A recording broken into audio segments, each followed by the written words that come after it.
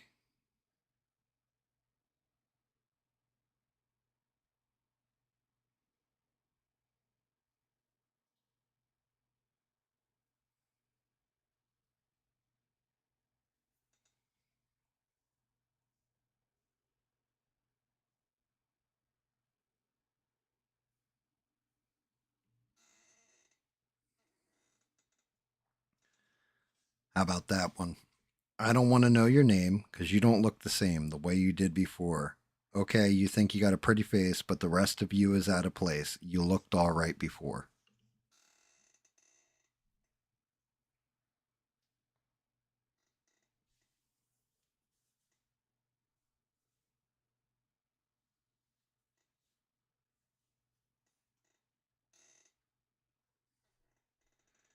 Sweet fox on the run. That's correct. I don't want to know your name because you don't look the same the way you did before. Gotta love it. All right, here we go. I've been up, I've been down. Take my word, my way round. I ain't asking for much. Said, Lord, take me downtown.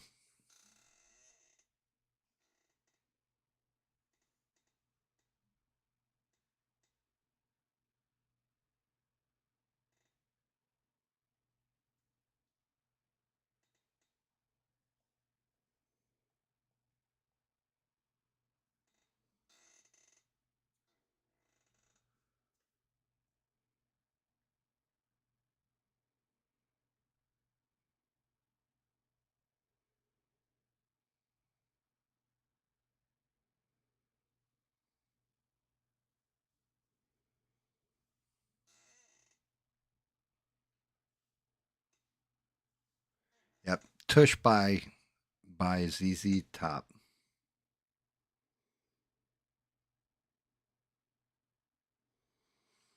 Nobody gonna take my car. I'm gonna race it to the ground. Nobody gonna beat my car. It's gonna break the speed of sound.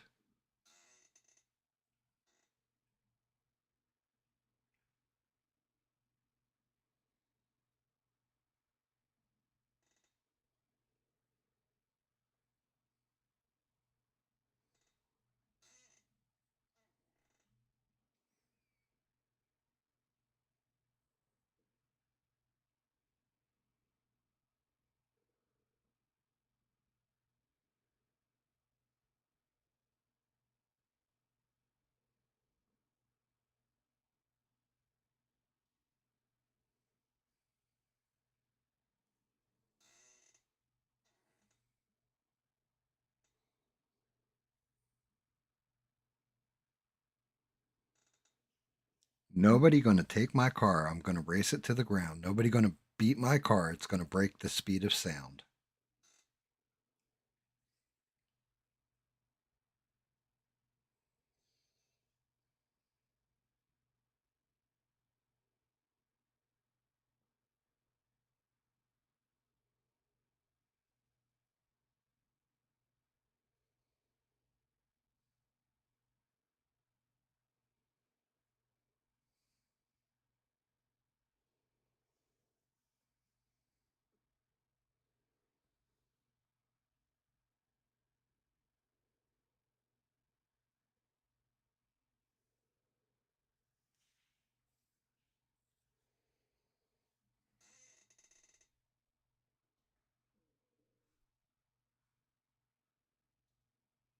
You don't know, and you don't know. Bob may be your saving grace. Ready, Bob? Nobody gonna take my car. I'm gonna race it to the ground. Nobody gonna beat my car. It's gonna break the speed of sound. Oh, it's a killing machine. It's got everything. Like a driving power, big fat tires and everything. It's not Break My Stride by Matthew Wild. That's what Bob's thinking. Bob's thinking of that song. Nobody gonna take my car. I'm gonna race it to the ground.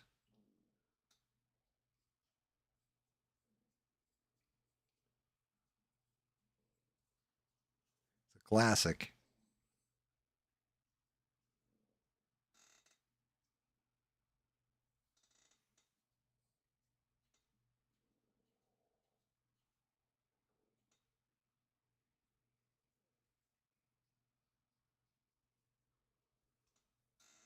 Yeah, I know. So I started like soon as he said it, I was like, I got to keep him moving, and I'm like, yeah, that's nothing's gonna break my stride. And no, it's not that song. It's actually a classic ass rock song. Yeah, see, Bob can hear the song.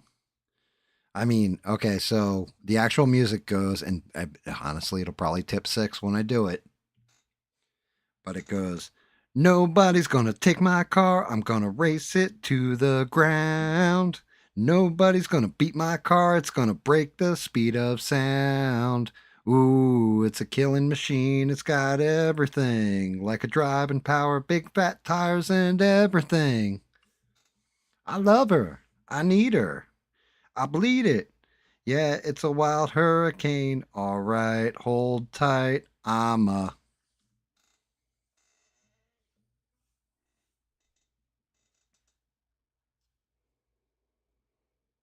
actually shocked. I figured like, and I mean anybody who's a video game nerd that's played through Guitar Hero, Rock Band, whatever, I will tell you now, it is one of the most difficult songs to play on expert on one of like an early version of those games. David was here, he'd nail it.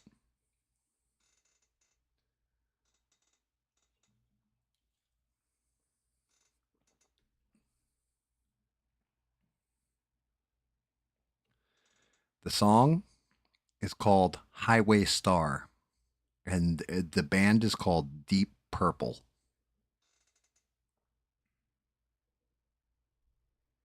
I guarantee you've heard the song.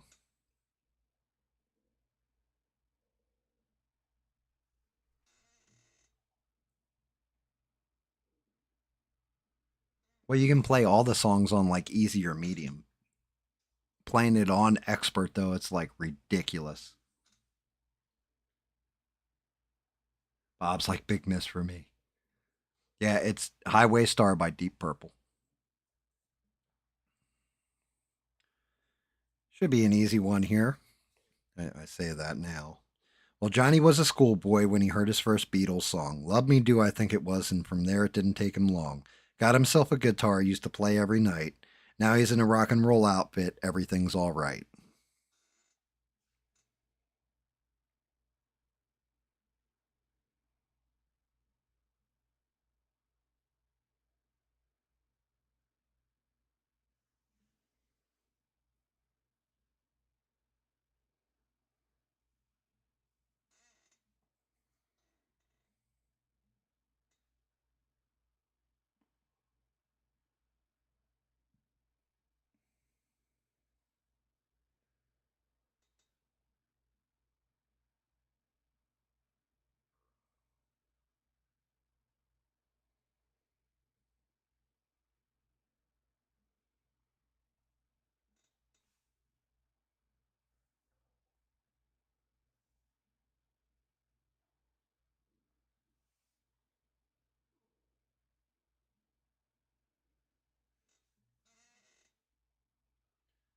Yep, you got it. Say that again. Johnny was a schoolboy when he heard his first Beatles song. Love Me Do, I think it was. From there, it didn't take him long. Got himself a guitar, he used to play every night. Now he's in a rock and roll outfit. Everything's all right. And Beans nailed it. Johnny's Johnny got wait. How the fuck?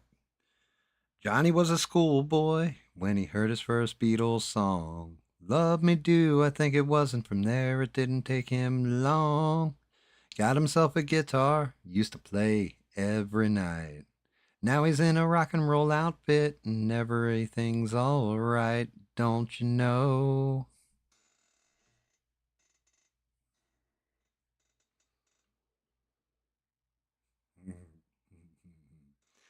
Can't stay at home, can't stay in school. Old folks say, you poor little fool. Down the street, I'm the girl next door. I'm the fox you've been waiting for.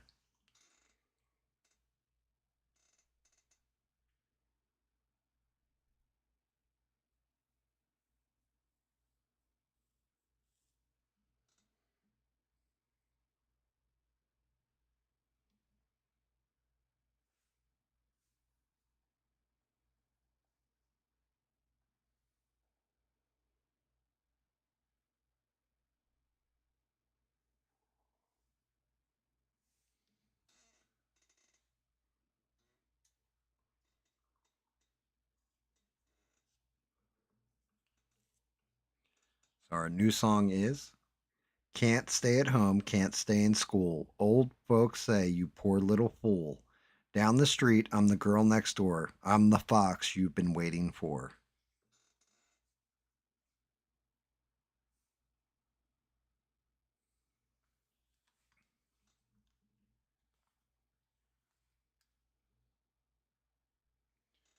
Yeah, the problem with Six being a shooting star is the way that song ends.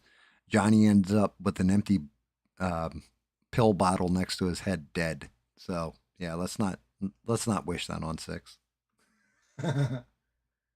Yep, Cherry Bomb by the Runaways. That's correct. Hello, Daddy. Hello, Mom. I'm your cherry bomb.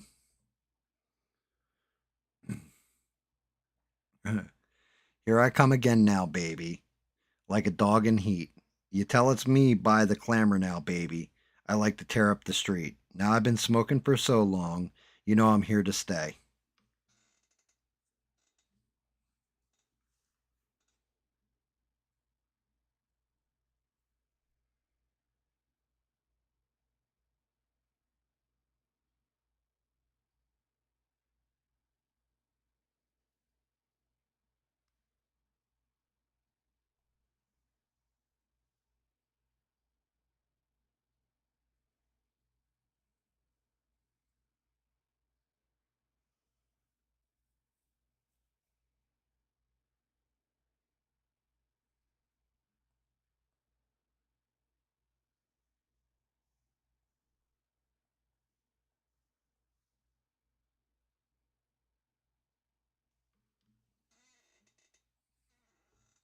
Anything, guys? Here I come again now, baby, like a dog in heat. You tell it's me by the clamor now, baby. I like to tear up the street. Now I've been smoking for so long, you know I'm here to stay.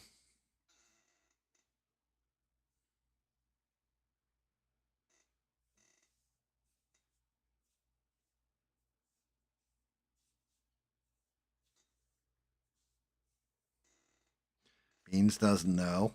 How about Bob or Six or Sheree?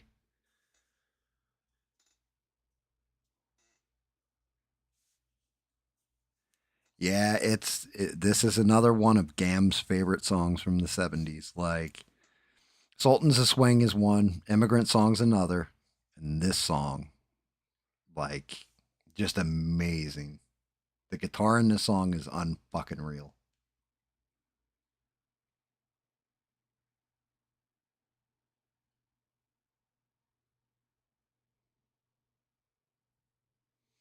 Have a great night, Sheree. You're amazing as always. Thank you for being the greatest mods on these interwebs. Do not take shit from anyone till tomorrow night.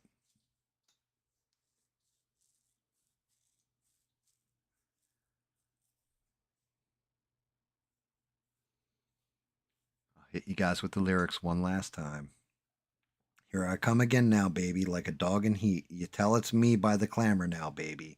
I like to tear up the street. Now I've been smoking for so long, you know I'm here to stay.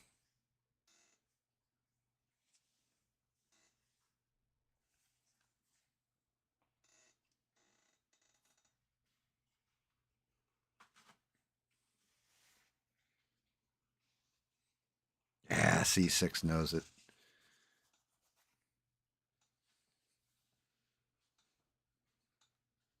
I mean, I can try. Um, yep, Six has the artist name nailed out. Here I come again now, baby, like a dog in heat. Tell it's me by the clamor now, baby. I like to tear up the street. Now I've been smoking for so long, you know I'm here to stay.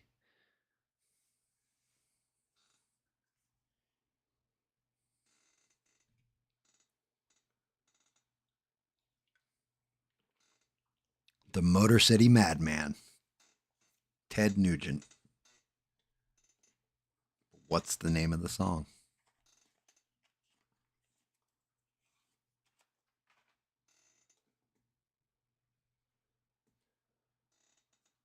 Stranglehold it is. That's correct. My favorite part in that song, because I was baked as fuck when I first heard it, and nobody else heard it for some reason except for me because we were all baked together. I was like, man, that part's fucking awesome. And everybody's like, what are you talking about? He comes in real quiet and he's like, sometimes you want to get higher. Sometimes you got to start low. Some people think they gonna die someday. I got news, you never got to go.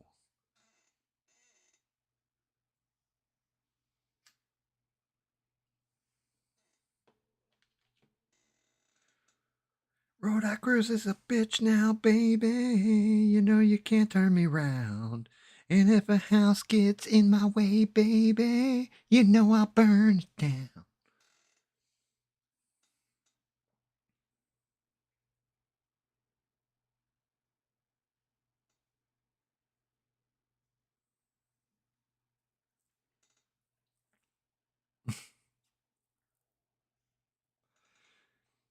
David Mon would kill me because I'm going to cite this song. I'm just going to state that now. Tonight, I want to give it all to you. In the darkness, there's so much I want to do. And tonight, I want to lay it at your feet. Because, girl, and I'm just going to leave it there.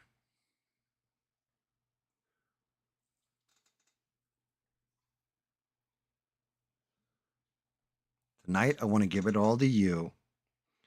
In the darkness, there's so much I want to do. And tonight, I want to lay it at your feet.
Have a great night, Bob. Always love having you here.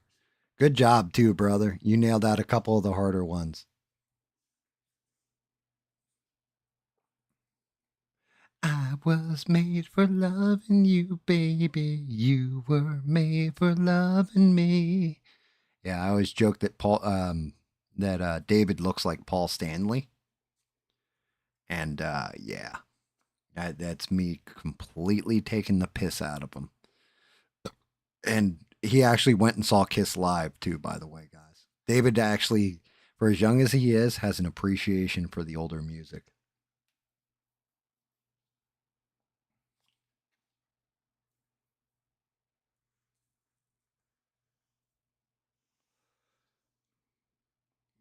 See, this one kind of gives it away.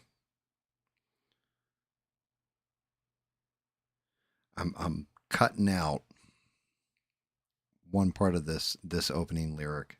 Ready? Do you remember love was changing the minds of pretenders while chasing the clouds away? Our hearts were ringing and the key that our souls were singing as we danced in the night. Remember how the stars stole the night away. Oh yeah.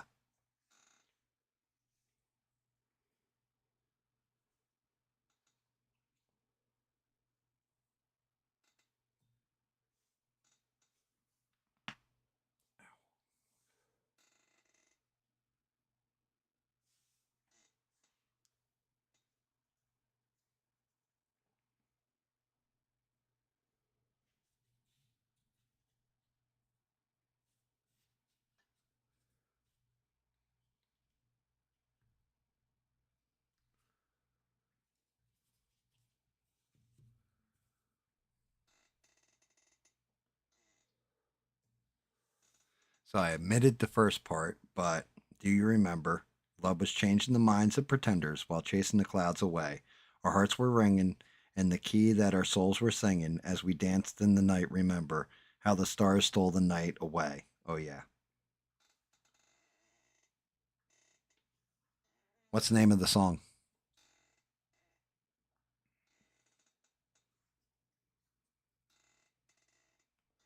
Yep. Do you remember the 21st night of September? Love was changing the minds of pretenders while chasing the clouds away. All right. How about we do this one? Oh, no, wait. We already nailed that one. I'm actually going to close that out. I was tired of my lady. We'd been together too long, like a worn out recording of a favorite song. So while she lay there sleeping, I read the paper in bed. In the personal columns, there was this letter I read.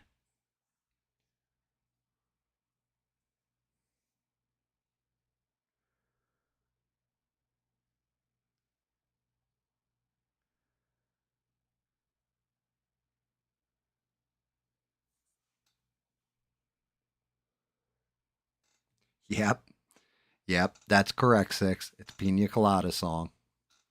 Or it's called Escape, the Pina Colada song. But yeah, Pina Colada. Who sings it though?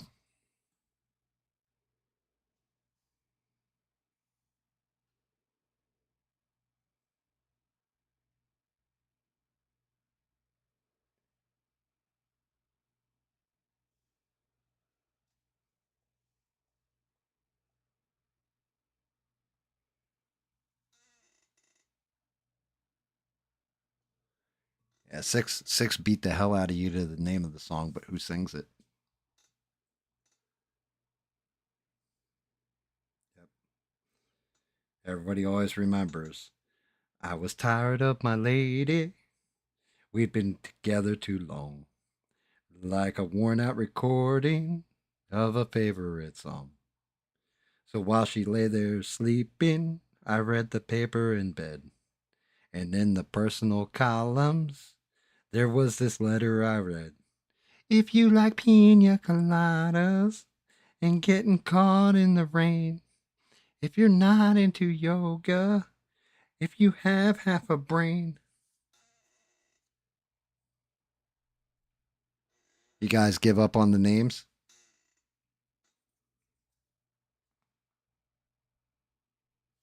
Yep, it's Rupert Holmes. Correct. This one surprisingly should be pretty damn easy. Jojo was a man who thought he was a loner, but he knew he couldn't last. Jojo left his home in Tucson, Arizona for some California grass.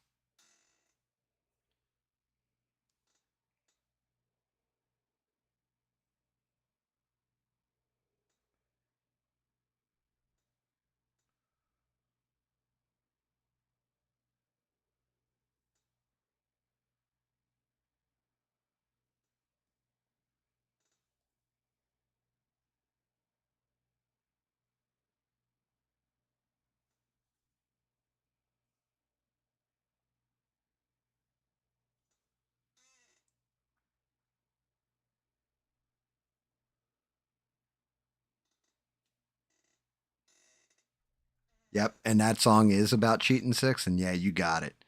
Jojo was a man who thought he was a loner, but he knew it couldn't last.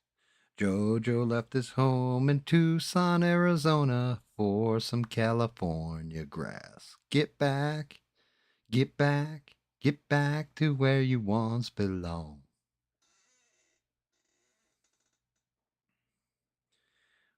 Dude, the second verse of that song always cracks me up, though. Do you guys know what the second verse is?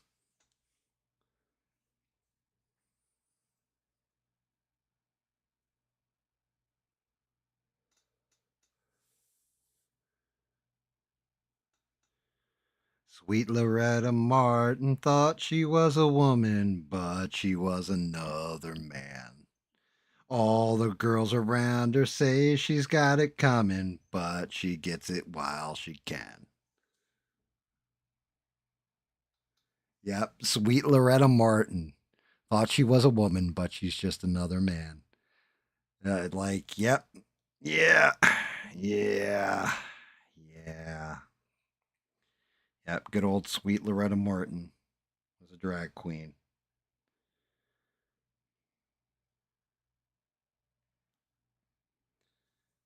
Definitely a drag queen.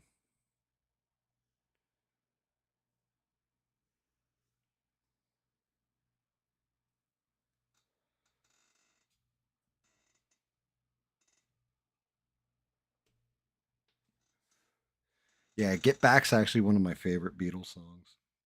Believe it or not. Here we go. I close my eyes only for a moment, and the moment's gone. All my dreams pass before my eyes with curiosity.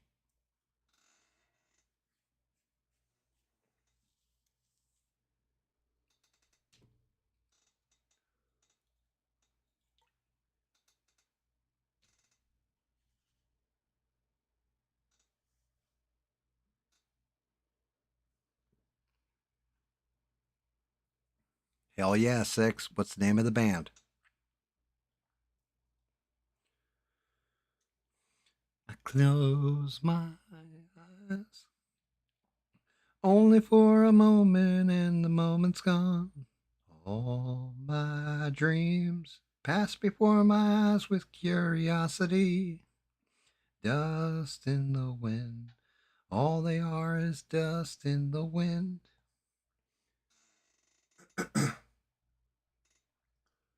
You don't know that one off the top of your head?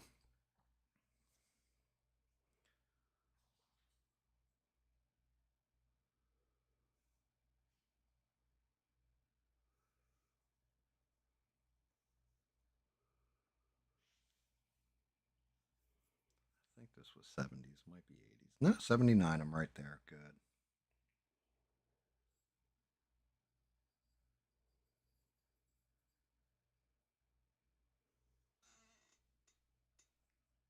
Kansas, yes. Dust in the Wind by Kansas. All right, ready? There's a port on a western bay and it serves 100 ships a day. Lonely sailors pass the time away and talk about their homes.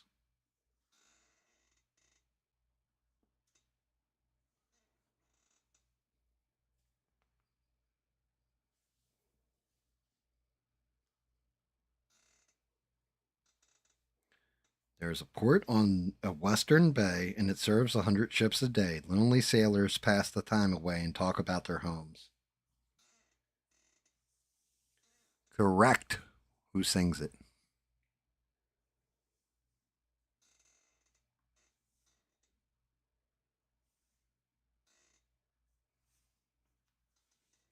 I mean, I'm not going to lie. That's the amazing part about 70's, 80's, and 90's. You had so many goddamn bands, and they all put out like songs that are have lasted. The name of the song is Brandy, but who is the what's the band behind it? Once again, don't know the band. Yeah, there's a port on a western bay, and it serves 100 ships a day. Lonely sailors pass the time away and talk about their homes. There's a girl in this harbor town. She works laying whiskey down. They say, Brandy, fetch another round. She serves them whiskey and wine. The sailors say, Brandy, you're a fine girl. What a good wife you would be. Yeah, your eyes could steal a sailor from the sea. Looking Glass, yes.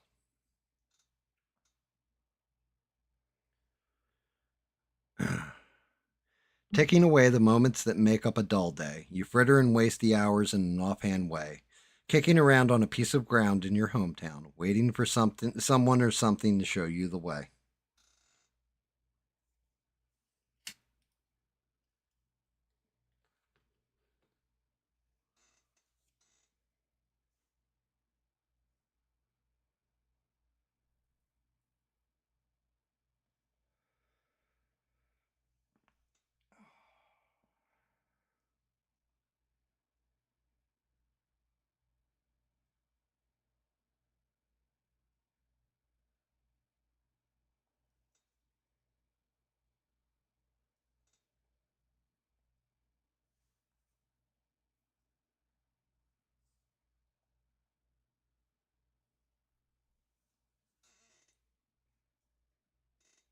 It is Pink Floyd, and by far one of my favorite Pink Floyd songs because I feel it every day, man.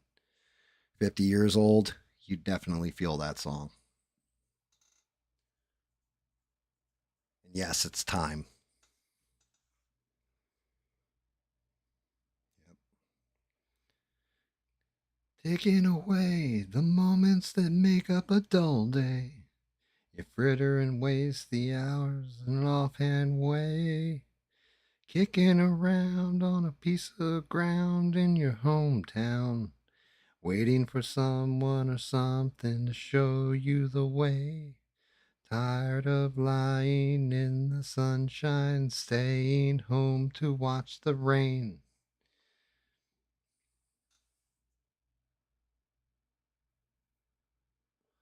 The other side of dark side of the moon, yeah.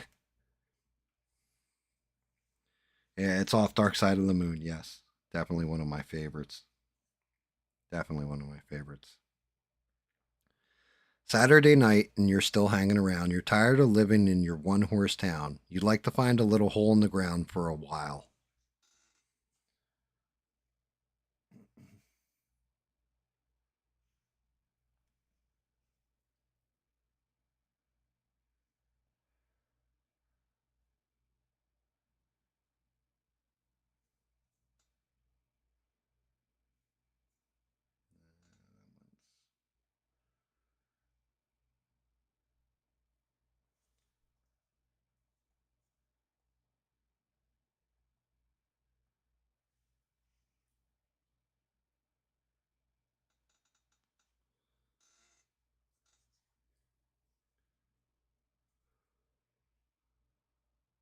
The album is amazing. Got time on there, money. Um, Dark Side of the Moon, of course. Lunatics are on the grass.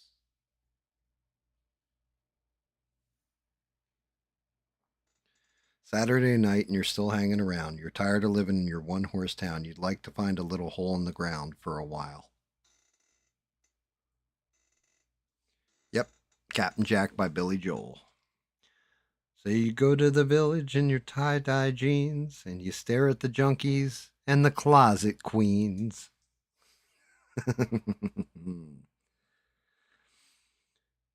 The intro is actually spoken on this song. Well, actually, no, it's sung. So I guess that would count.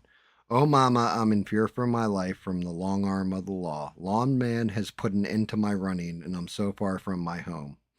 Oh, mama, I can hear you a crying. You're so scared and all alone. Hangman is coming down from the gallows, and I don't have very long.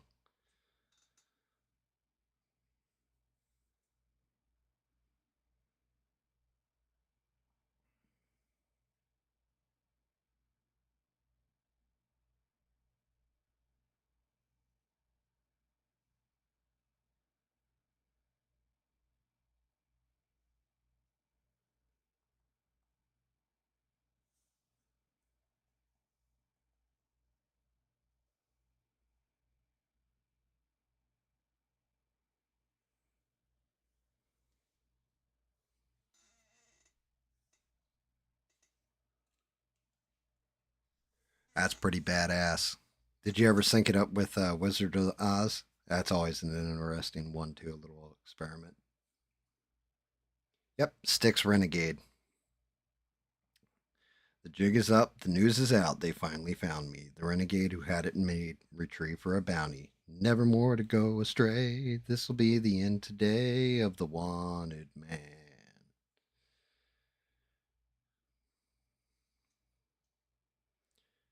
I've seen it before, it happens all the time. You're closing the door, you leave the world behind. You're digging for gold, you're throwing away a fortune in feelings, but someday you'll pay.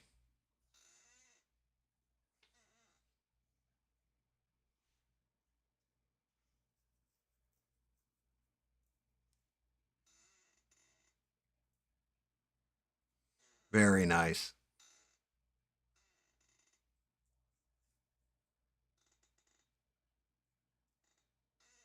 Uh, poor, poor Six is behind. I've seen it before. It happens all the time. You're closing the door, you leave the world behind. You're digging for gold, you're throwing away a fortune in feelings, but someday you'll pay.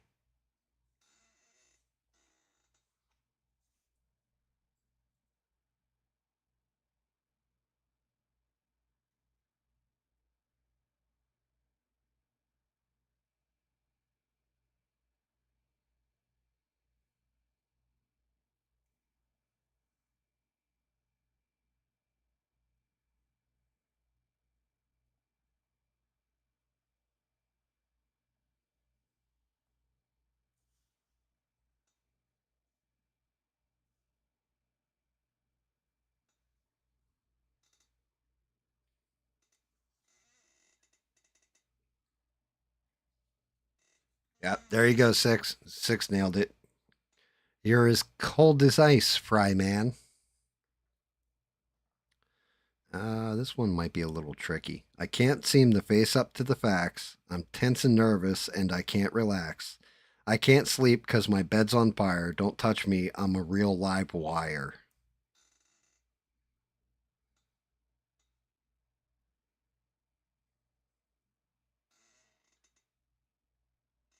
Yep, the Moon and Knights. You have double vision, Fry Man. Yeah, hell yeah, six was on that one. Psych killer. Far better. Run, run, run, run, run away.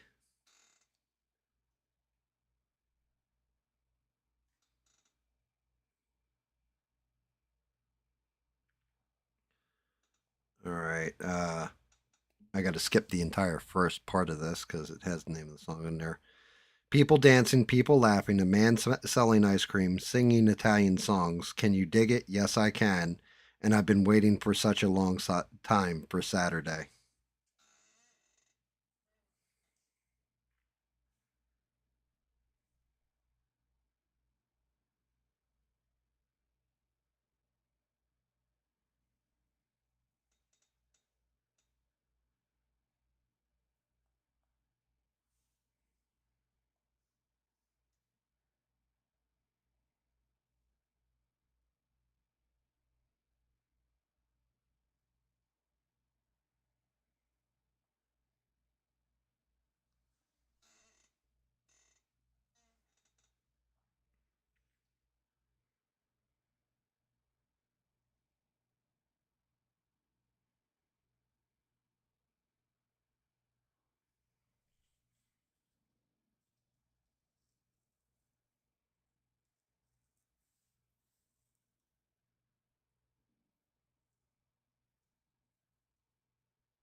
Again, people dancing, people laughing, a man selling ice cream, singing Italian songs. Can you dig it? Yes, I can. And I've been waiting for such a long time for Saturday.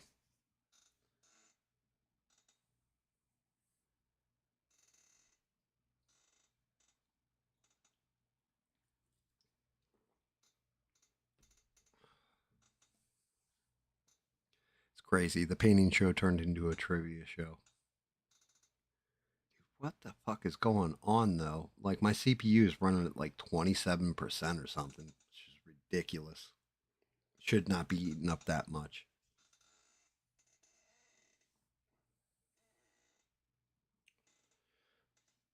People dancing, people laughing, a man selling ice cream, singing Italian songs. Can you dig it? Yes, I can. And I've been waiting such a long time for Saturday. Correct.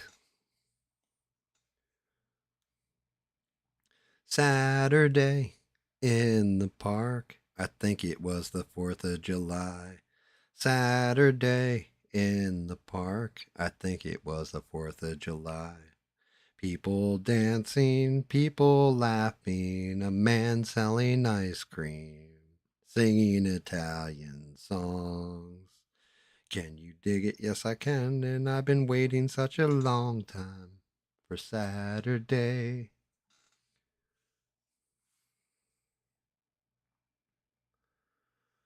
Now, here you go again. You say you want your freedom. Well, who am I to keep you down?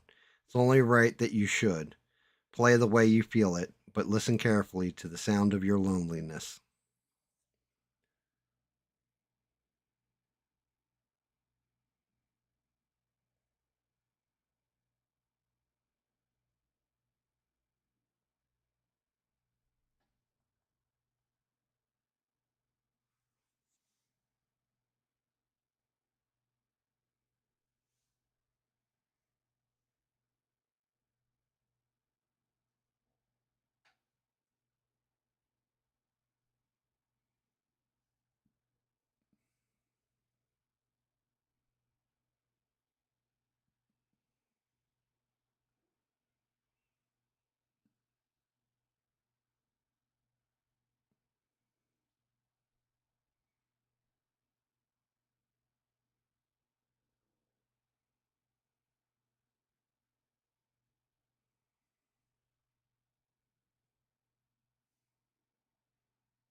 Fleetwood Mac Dreams. Yes, that's correct. This one's simple, and if six doesn't nail it before you beans, I'll be disappointed. You guys ready? Here it comes. There's a lady who's sure all that glitters is gold. That's all I'm saying.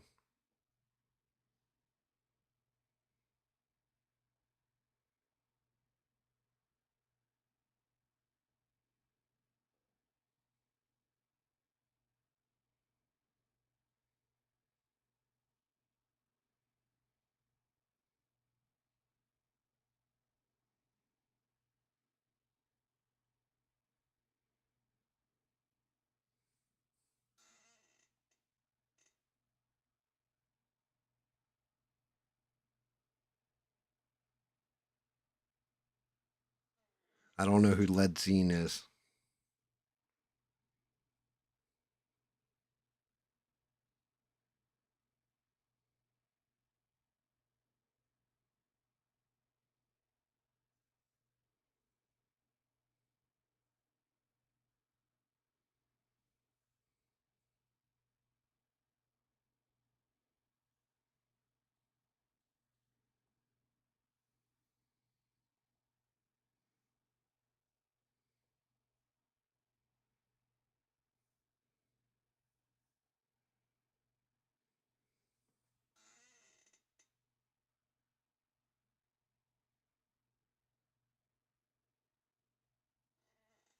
Yep.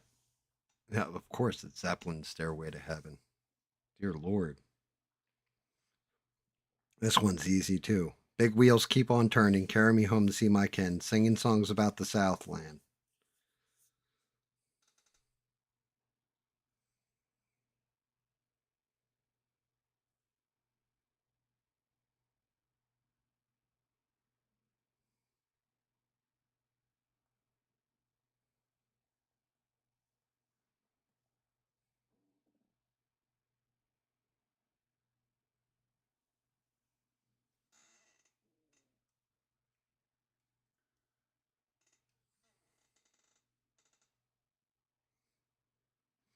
You guys got that one? Big wheels keep on turning, carry me home to see my kin, singing songs about the Southland.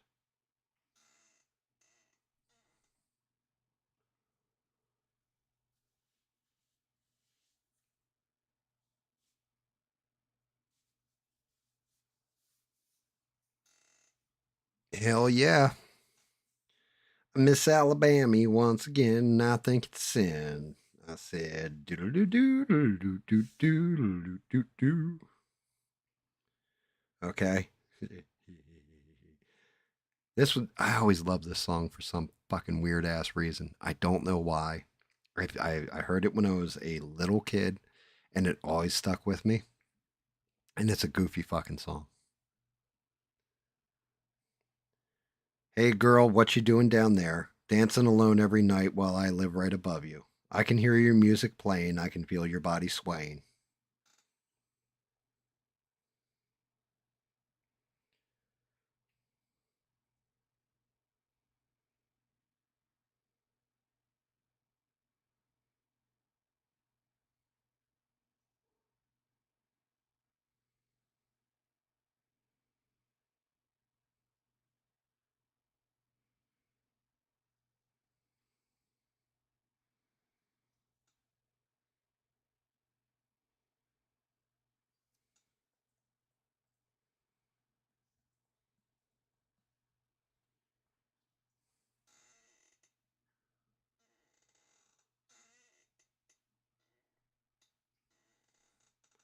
Wow, really? I figured you guys would have knocked this one out. Hey girl, what you doing down there? Dancing alone every night while I live right above you. I can hear your music playing. I can feel your body swaying.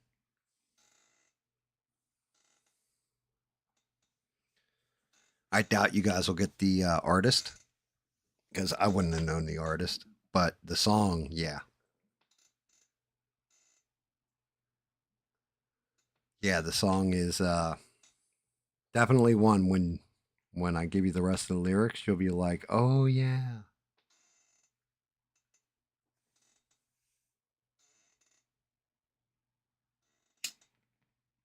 That's correct. Do you know the artist?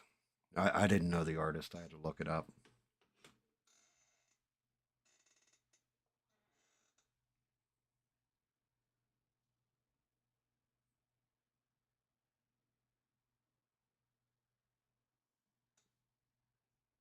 It's actually Dawn and Tony. Dawn and Tony Orlando. It's not just Tony Orlando. Yeah, sex. You know that song or no? Hey girl, what you doing down there? Dancing alone every night while I live right above you. I can hear the music playing. I can feel your body swaying. One floor below me, you don't even know me. I love you. Oh, my darling, knock 3 times on the ceiling if you want me, babe. Twice on the floor.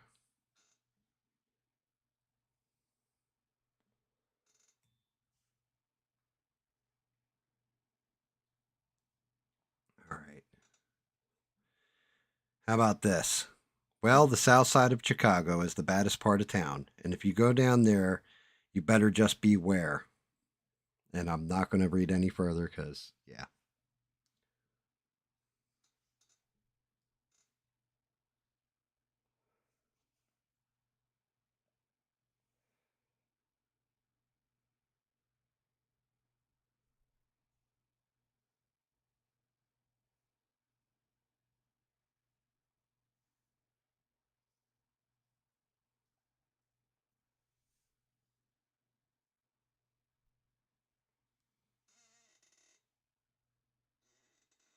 Any clue, guys? Well, the south side of Chicago is the baddest part of town. And if you go down there, you better just beware. Yep, bad Leroy Brown. Of a man named Leroy Brown. Now Leroy more than trouble. You see, he stands about 6'4". All the downtown ladies call him treetop lover. All the men just call him sir. And he's bad Leroy Brown. Baddest man in the whole damn town. Meaner than a junkyard dog. Badder than old King Kong.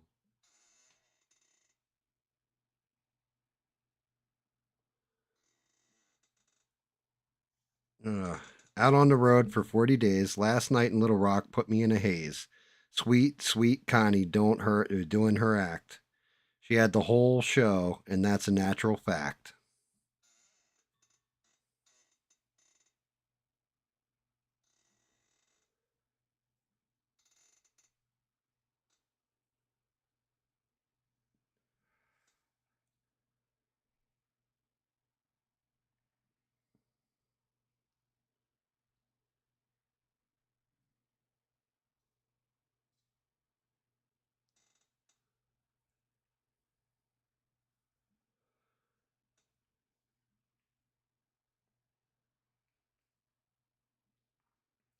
Any clue, guys? Out on the road for 40 days. Last night in Little Rock put me in a haze. Sweet, sweet Connie doing her act. She had the whole show, and that's a natural fact.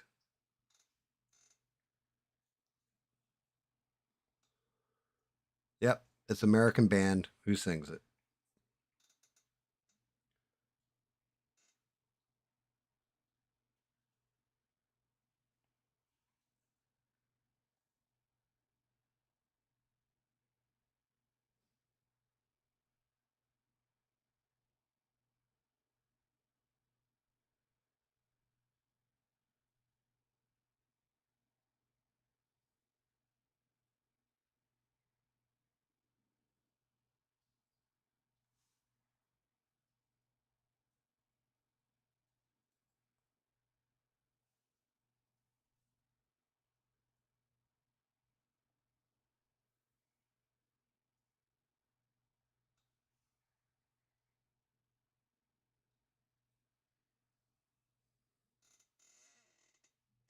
Yep, Grand Funk Railroad. Okay, how about this one? Stuck inside these four walls, sent inside forever, never seen no one nice again. Like you, mama, you.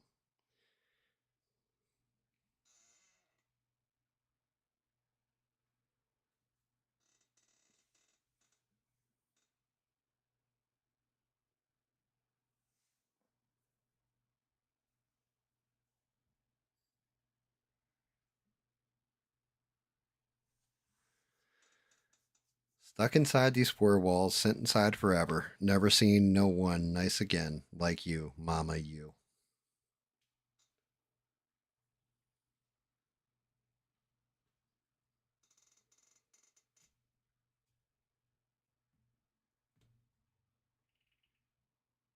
Band on the Run by who?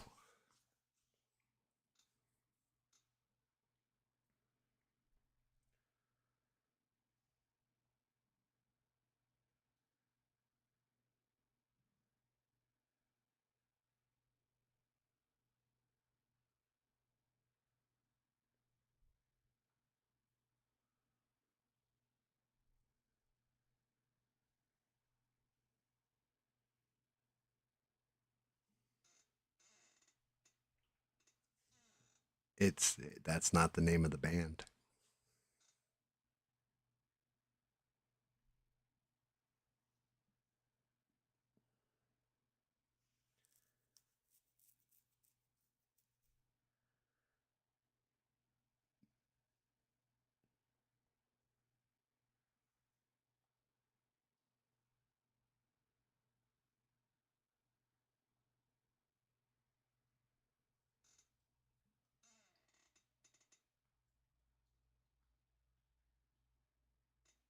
Yep, and six nailed the band though. It's actually not Paul McCartney. It's Wings.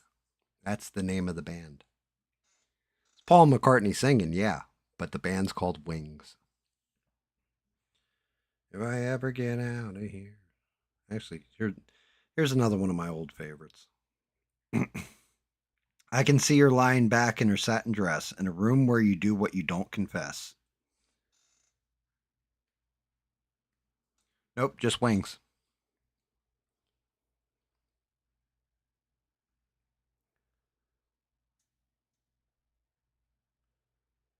Oh no, it is Paul McCartney and Wings, I think, but the band's called Wings.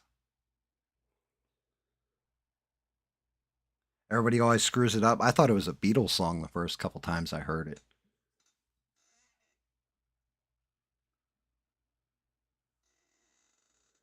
Yeah, I mean, I feel bad because I really did need to paint this damn thing, but I figure I'll just make it part one and then part two and actually put paint on the fucking thing. But the doing the getting the lyrics because I don't want to just ad lib the lyrics. I'll fuck them up. So I got to actually like look them up and read them.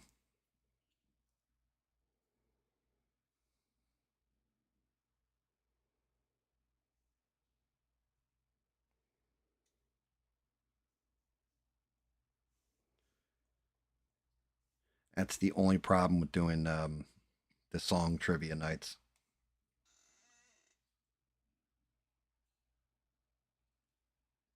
Love take me to the streets. No, no, no. I can see her lying back in her satin dress in a room where you do what you don't confess. And if I go past that, I'll give away the title of the song. But it's actually, I love the song. Like, I listen to it all the time.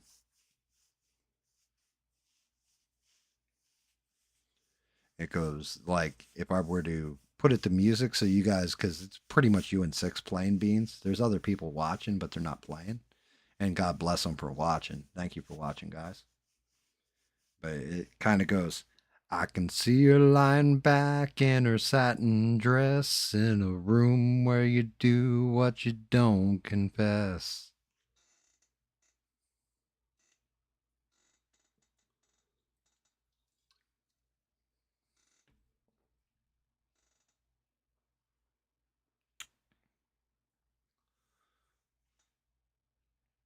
The next one, or the next line after it names out the song, is, she's been looking like a queen in a sailor's dream, and she don't always say what she really means.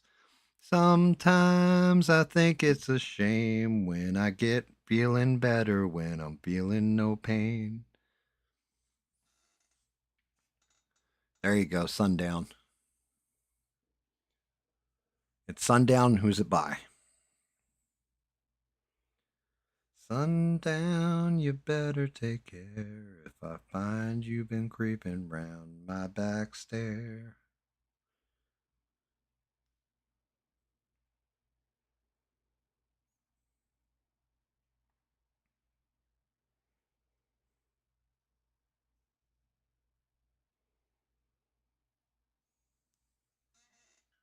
Yep, Gordon Lightfoot.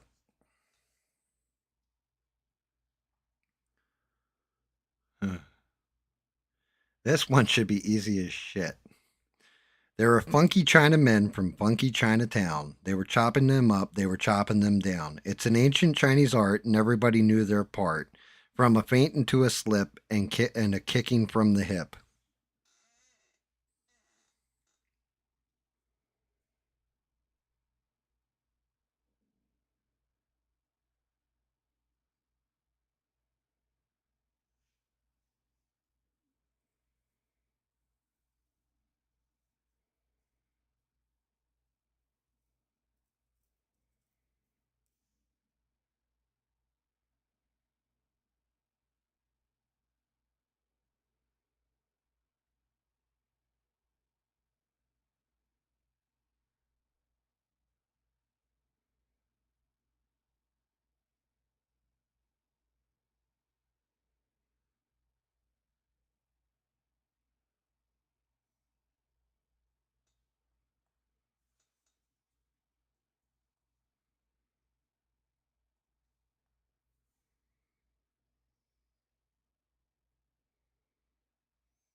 Everybody was kung fu fighting.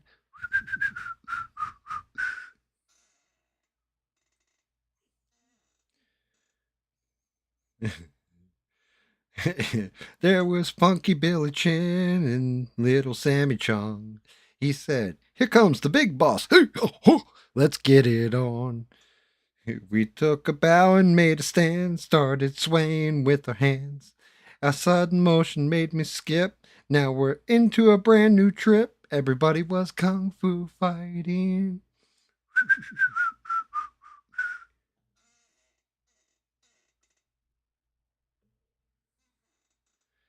Goddamn song.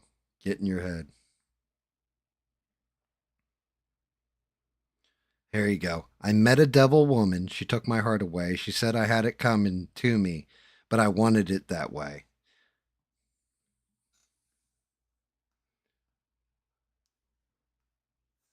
Walk the dog while you guys think about that one. I met a devil woman. She took my heart away. She said I had it coming to me, but I wanted it that way. I'll be right back.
Alrighty. I'm sure you guys nailed it by now.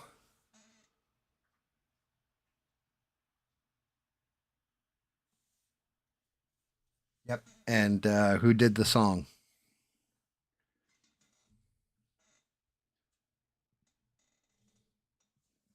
You just ain't seen nothing yet. Baby, you just ain't seen nothing yet.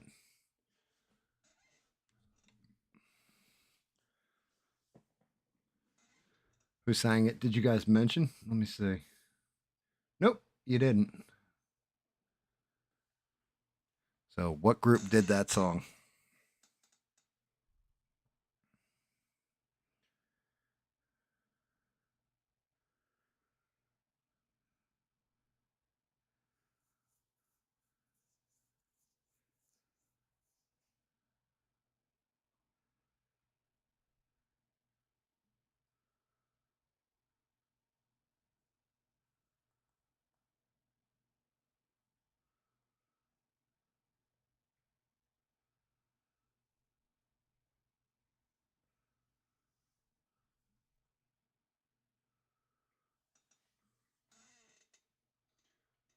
Bachman Turner Overdrive. That's correct.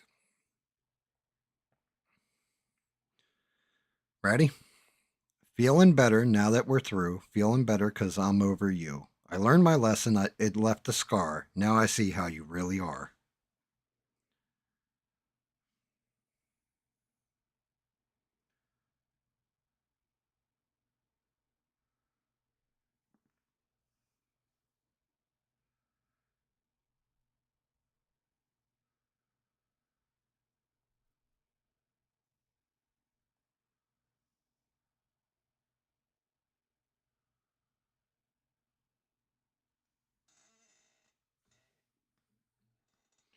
This one was like, I figured this one would be easy as shit. Feeling better now that we're through. Feeling better because I'm over you. I learned my lesson. It left a scar. Now I see who you really are, or how you really are.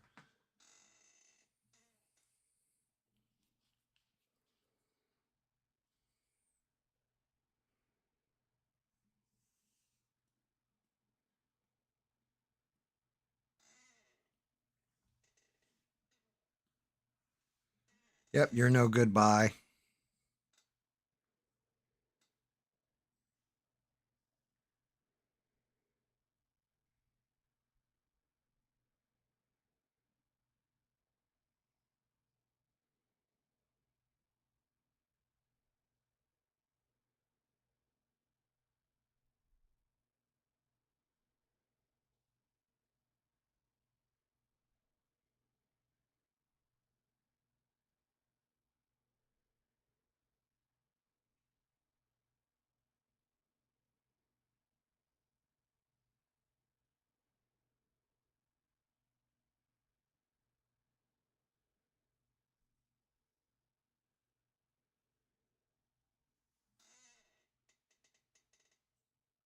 Yep, Linda Ronstadt.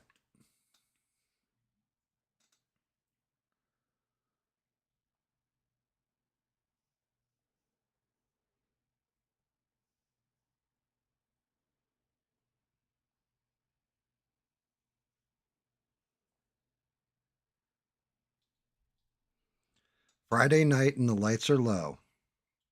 Looking out for a place to go where they play the right music, getting in the swing.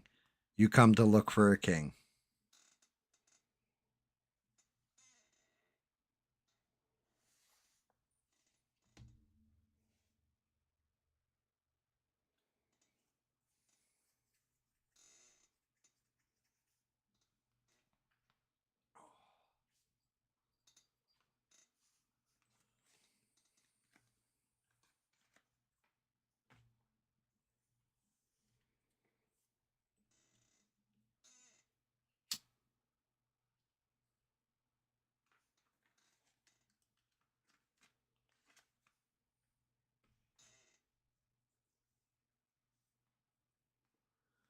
Wait, did you just say they're having a feast in you? What the fuck?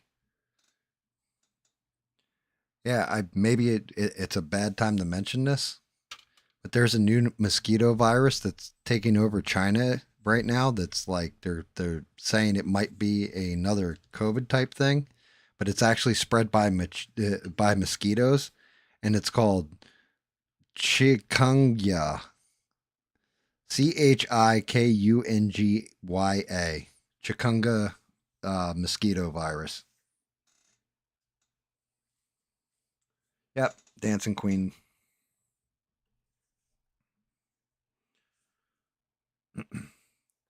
Once I was a boogie singer playing in a rock and roll band. I never had no problems running down in one night stands.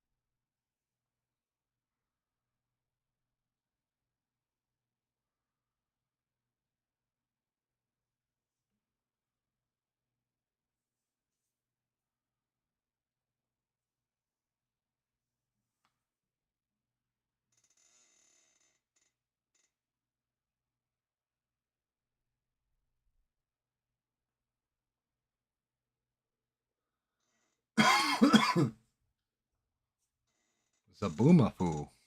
No, this is Chico Young.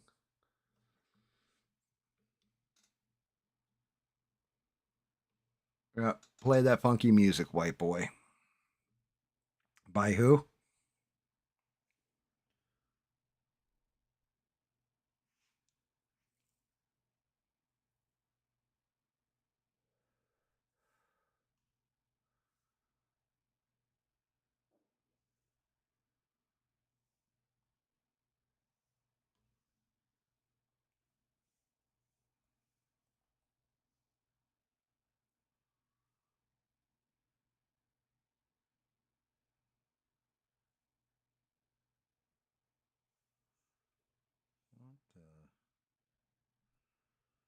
What just popped up? That was weird.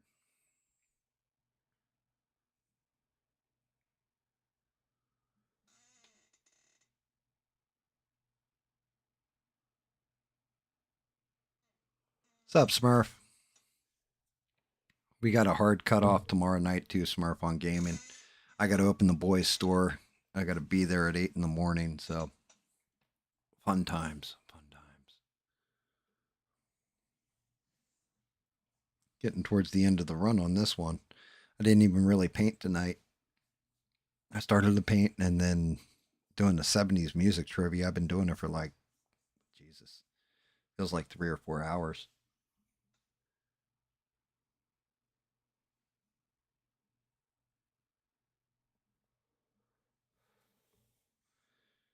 Oh, what the hell? Well, I've been looking real hard and I'm trying to find a job, but it just keeps getting tougher every day.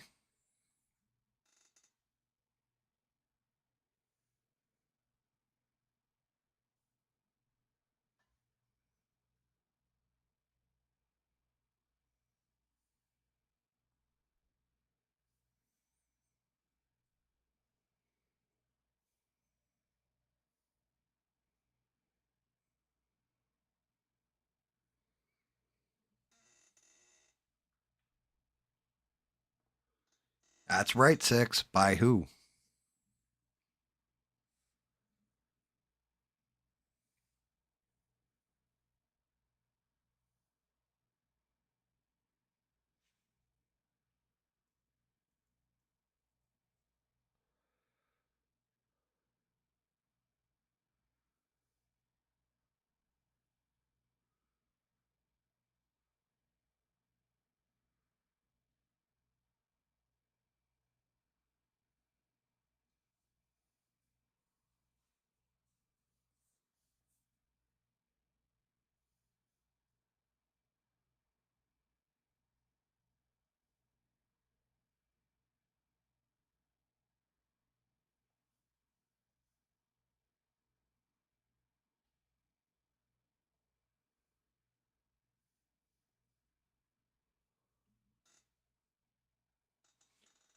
Steve Miller Band.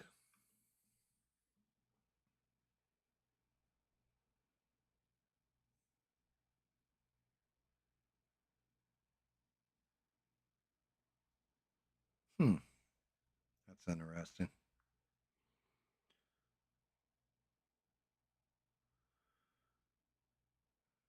All right, easy enough. I got chills, they're multiplying, and I'm losing control because the power you're supplying, it's electrifying.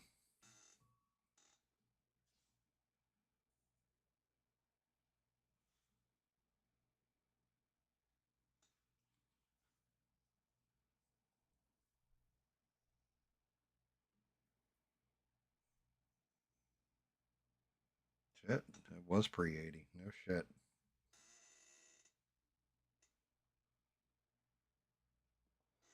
Yeah, it is the You're the One That I Want. And who sang it? Olivia Newton John and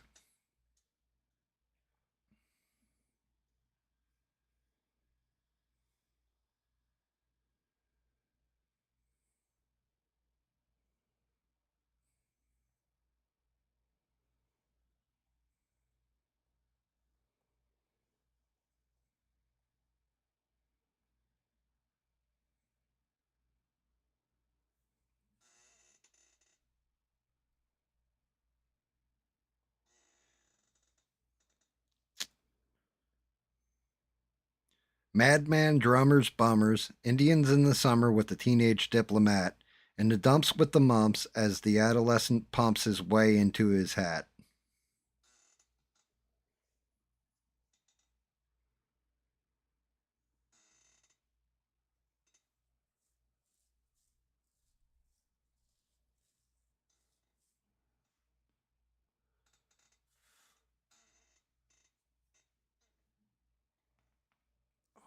Damn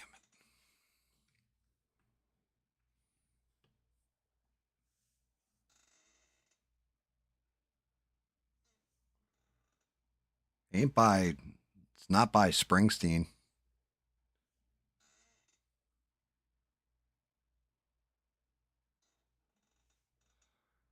That's, it's 100% not by Springsteen.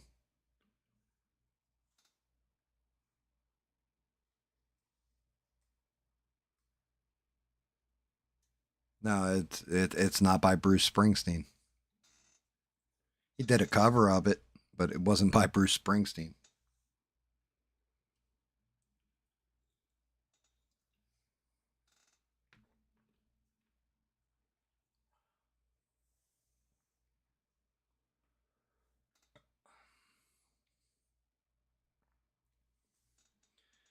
Yeah, Springsteen covered it later.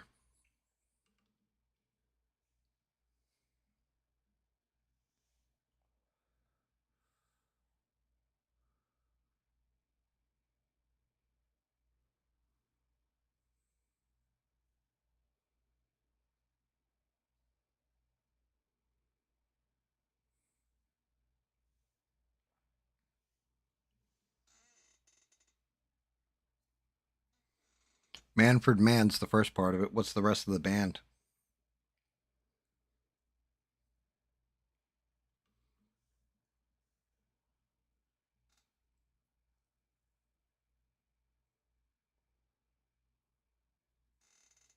It's Manfred Mann, but it's Manfred Mann's.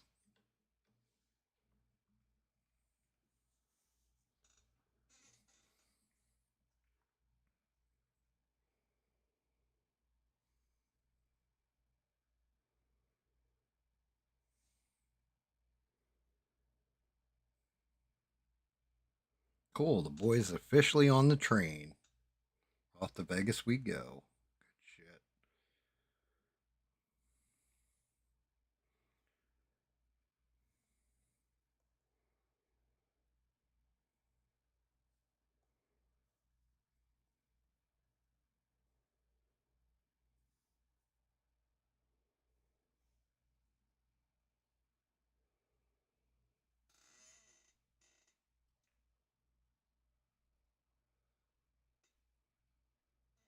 Why would you think that would be understood? It's Manfred Mann's Earth Band.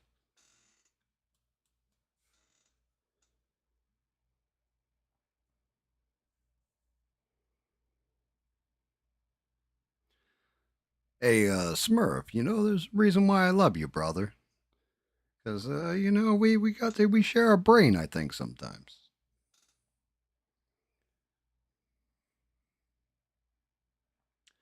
My child arrived just the other day. He came to the world in the usual way.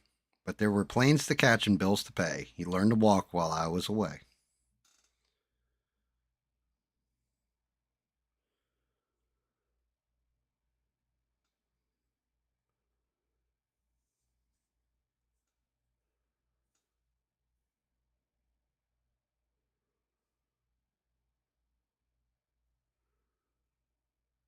Oh,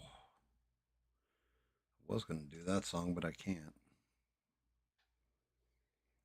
That's a drinking song anyway.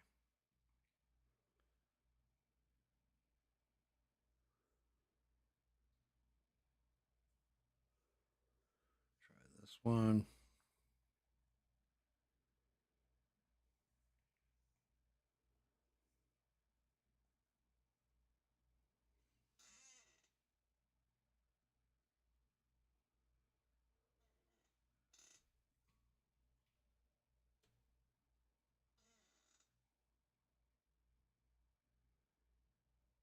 No, can't do that one either. It's got the fucking name through the whole damn thing.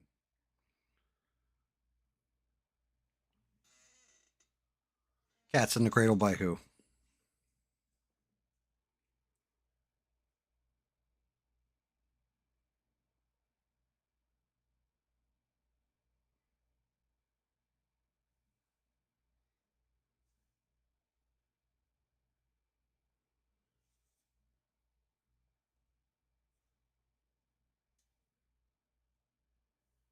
Ew, not that. What the fuck?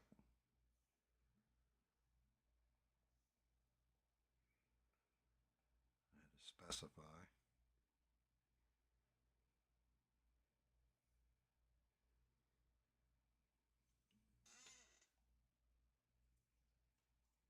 Harry Chapman. Cool. Good night.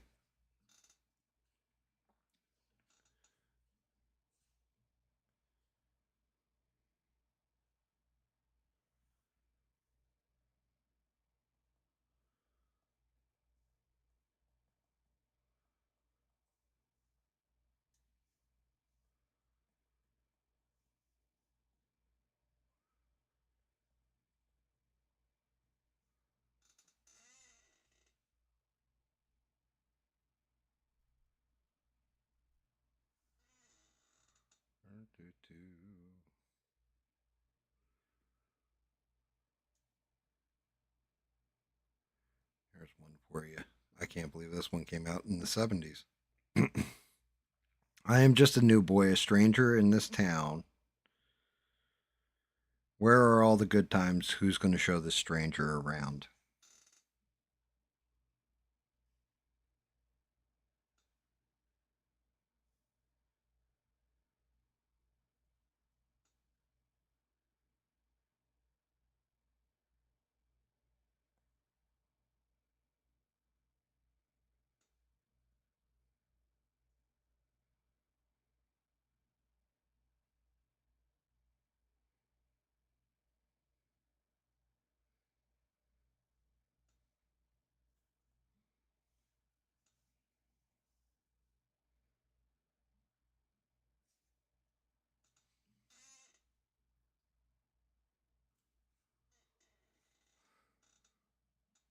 I am just a new boy, stranger in this town. Where are all the good times? Who's going to show this stranger around?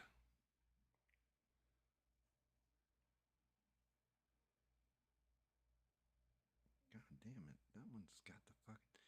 Keep finding songs with the title of it in there.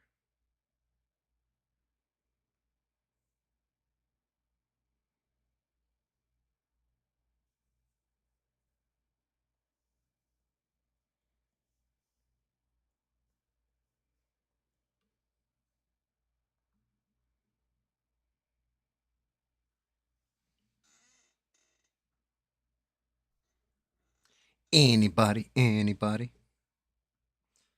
I am just a new boy, stranger in this town. Where are all the good times? Who's going to show this stranger around?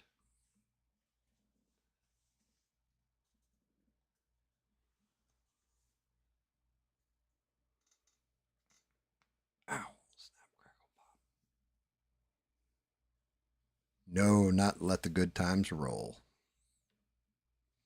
Believe it or not, came out in 79. I thought this was definitely an 80s album, but no, it's 70's. You guys want the sing along hint? I'm just a new boy, stranger in this town. Where are all the good times? Who's gonna show this stranger around?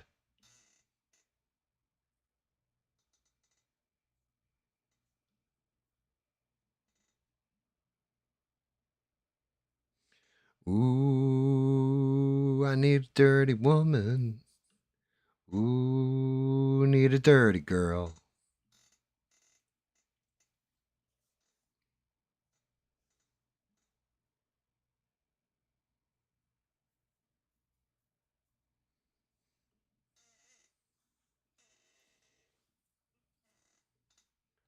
It is Pink Floyd.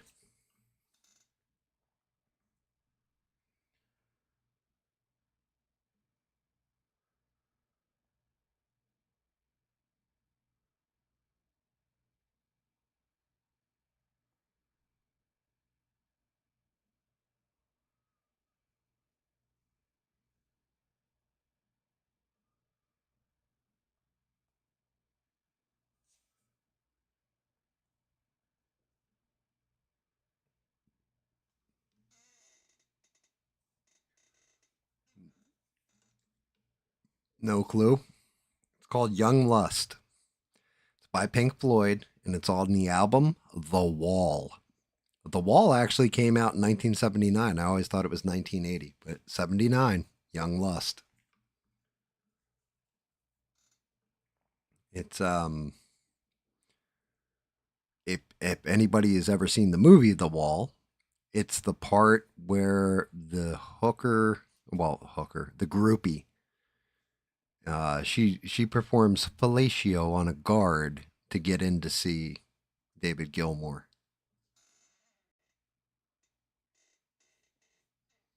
Yeah, The Wall I always thought was a 1980s album. It's not.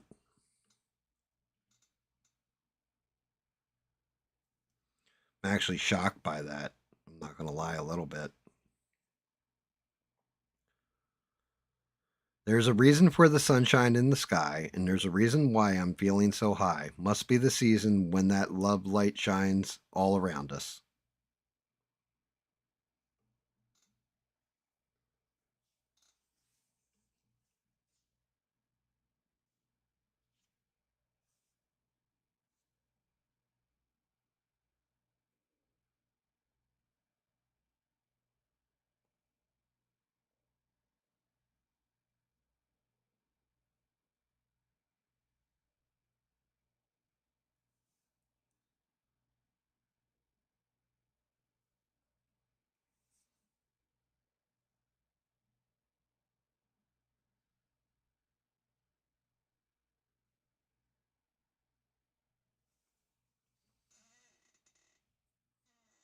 Any clue, guys? There's a reason for the sunshine in the sky, and there's a reason why I'm feeling so high. Must be the season when that love light shines all around us.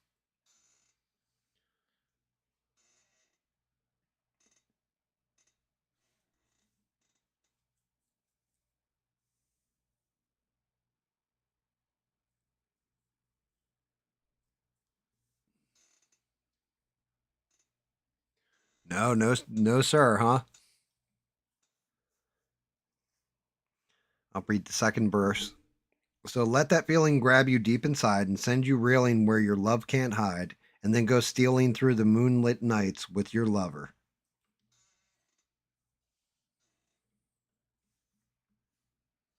See if that turns on any lights. Doubt it, but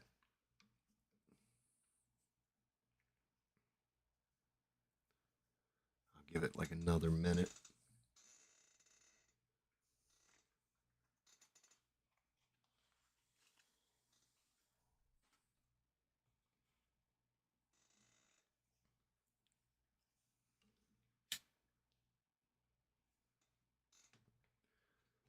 So the name of the group is the Bellamy Brothers.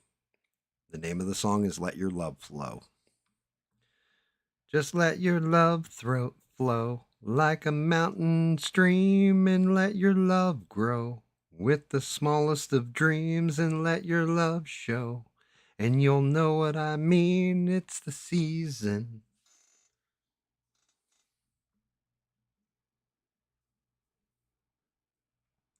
Here's an easy one. Super easy. It's 9 o'clock on a Saturday. The regular crowd shuffles in. There's an old man sitting next to me making love to his tonic and gin.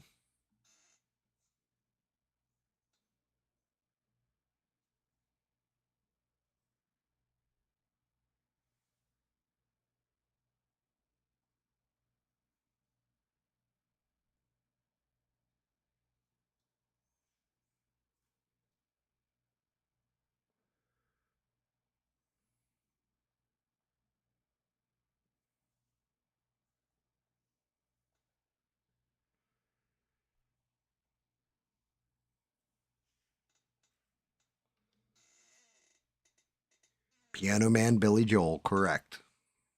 Easy one. I've been holding out so long, I've been sleeping all alone. Lord, I miss you. I've been hanging on the phone, I've been sleeping all alone. I want to kiss you.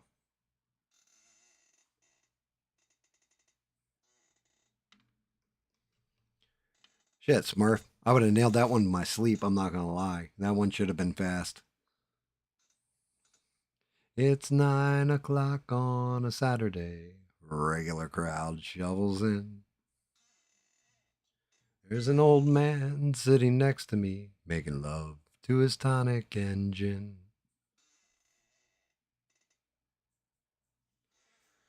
I've been holding out so long, I've been sleeping all alone. Lord, I miss you. I've been hanging on the phone, I've been sleeping all alone. I want to kiss you.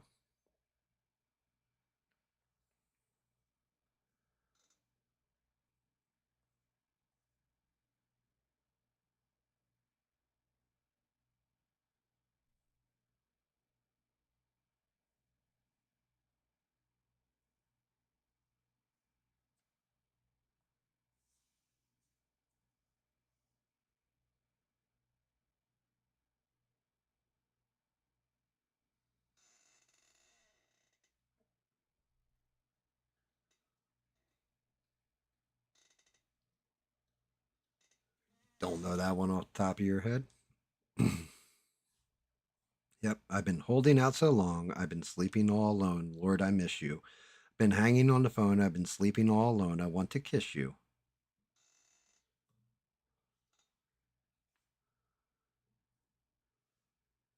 I mean, I always fire this one off. The pre-chorus is ooh hoo hoo hoo hoo ooh hoo hoo hoo hoo ooh hoo hoo hoo.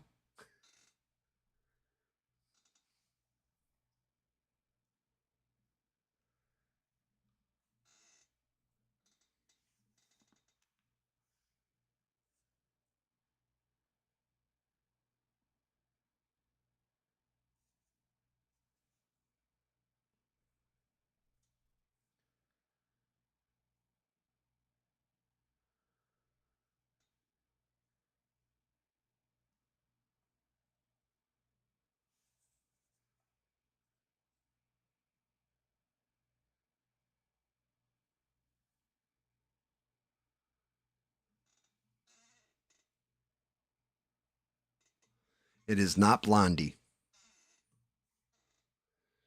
Woo woo woo woo woo woo woo woo woo woo woo woo woo woo woo woo woo woo.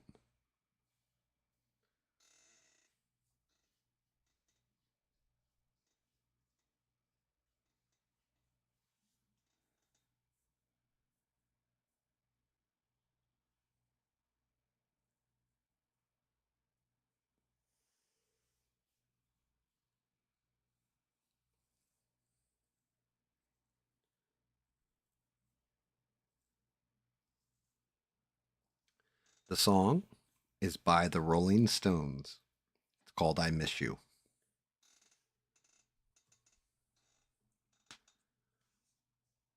Like the whole thing with the Rolling Stones, I swear to God, like if I said I was born in a crossfire hurricane, right? Would anybody even know what the hell lyrics that was from? Like what song?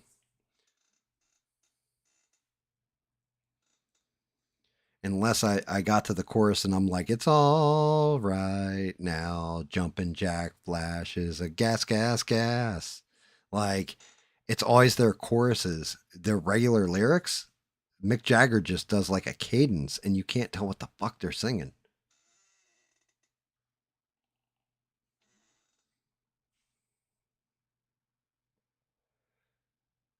Let's see. What will you do when you get lonely? Not no one waiting by your side. You've been running, hiding much too long. You know it's just your foolish pride.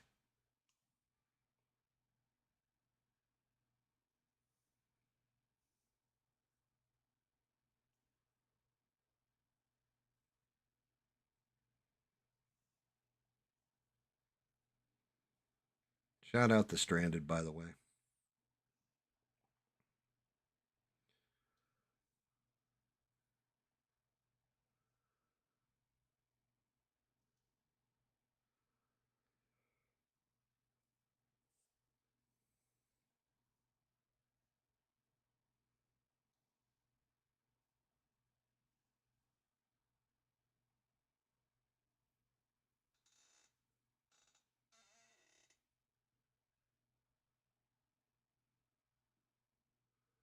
See, you know those lyrics? Yeah. What will you do when you get lonely? No one waiting by your side. You've been running, hiding much too long. You know it's just your foolish pride.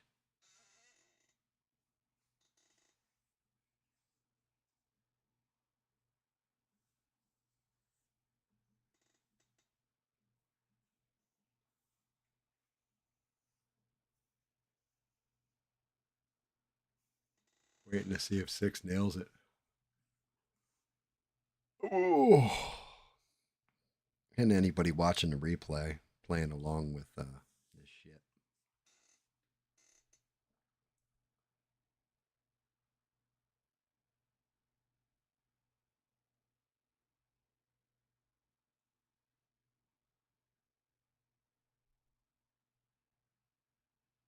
I definitely can say one of the good things is I can take my laptop with me and work on 3D prints while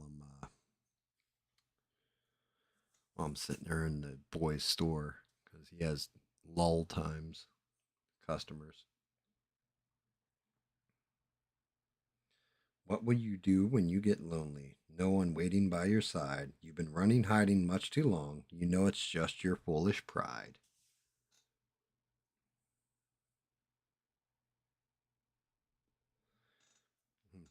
What if I did, I guess, sing along time with him, right? What would you do? Or wait, no, how's it go? What will you do when you get lonely? No one waiting by your side. You've been running, hiding much too long. You know it's just your foolish pride.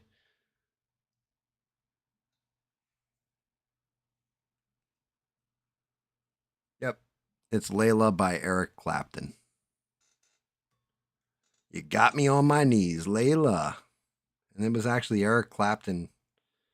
Um, well, I mean, technically the 70's version, it's Eric Clapton singing and all that, and he wrote the song, but it's a different group.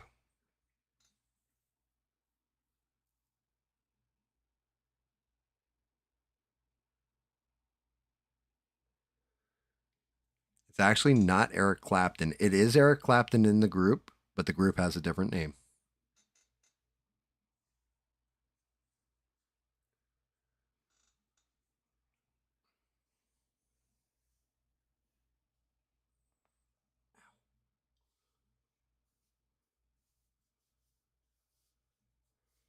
Yeah, it's actually not Eric Clapton.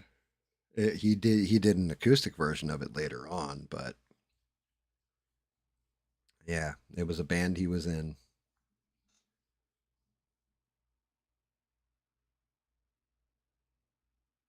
Eric Clapton, the clap. No, actually, Eric Clapton's not even mentioned in the name.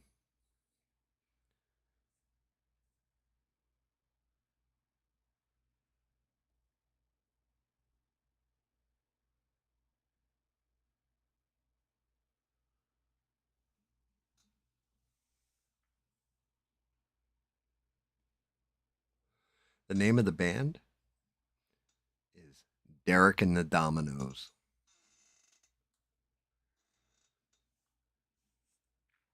And Eric Clapton wrote that song about, I want to say it was George Harrison's wife. It was somebody's wife, like somebody super famous like that.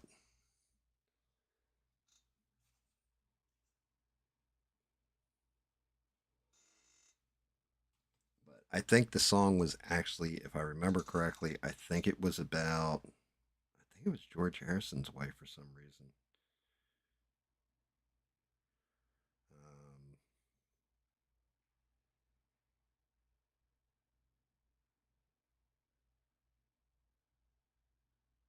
yeah, Patty Boyd.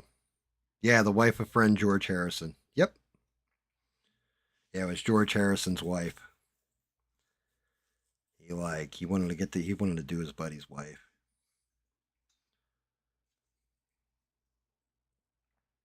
Kind of fucked up.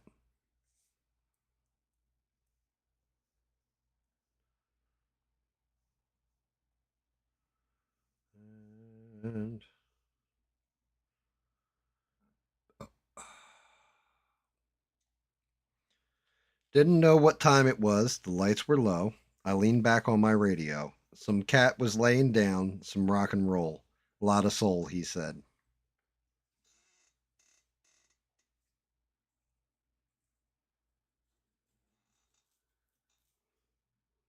Oh shit. I must have hit the 6 hour mark.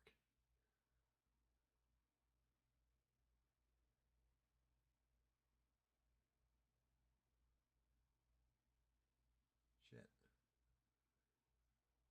There it is.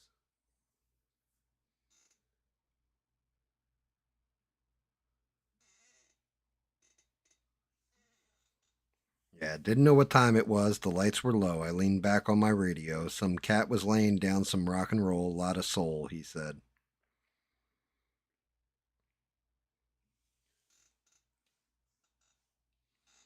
I'll wait. See if you guys can nail it.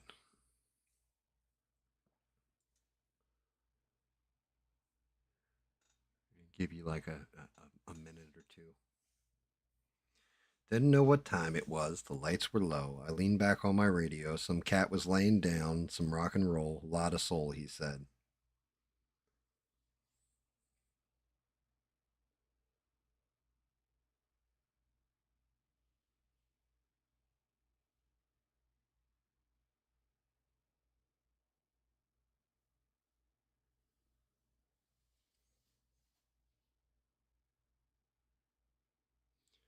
Starman, waiting in the sky. Yes, David Bowie, Starman. All our times have come, here but now they're gone. Seasons don't fear the reaper, nor do the wind, the sun, or the rain.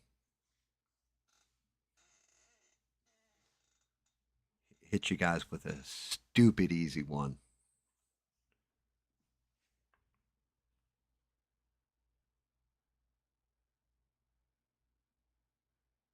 Oh, why'd that go into that?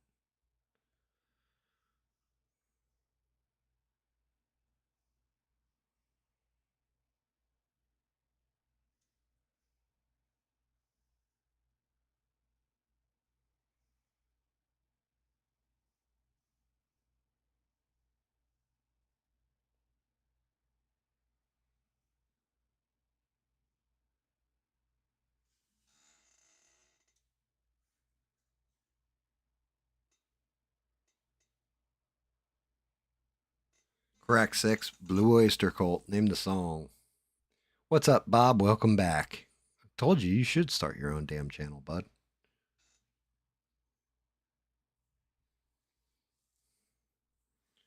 All our times have come.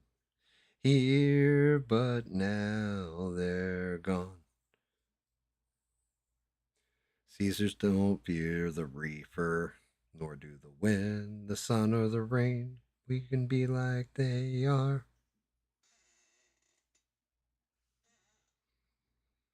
Don't fear the reaper. You walked into the party like you were walking onto a yacht. Your hat strategically dipped below one eye. Your scarf, it was apricot. You had one eye in the mirror as you watched yourself gavotte.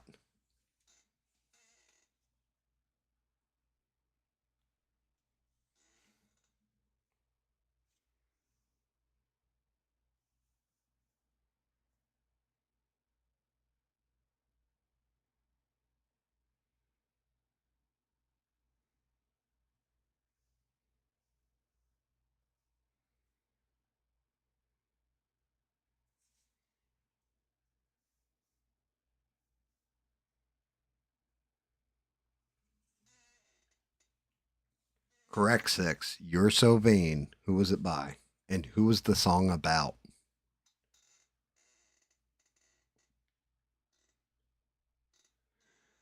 And all the girls dream that they'd be your partner. They'd be your partner, and you're so vain. Yeah, it's Carly Simon. Who was the song about? She revealed it many, many years later. Warren Beatty, that's correct. Fucking phenomenal. Great day, like classic ass song. As you watched yourself grow by, and all the girls dreamed that they'd be your partner. They'd be your partner, and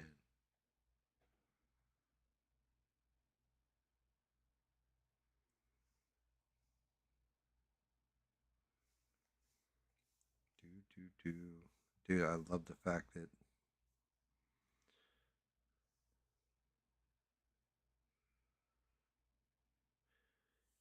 oh, go to this one. This one should be knock you over the head, stupid easy.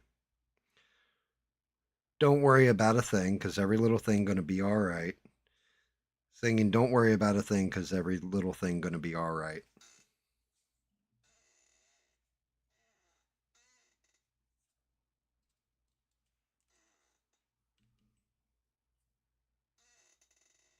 It is Bob Marley. What's the name of the song?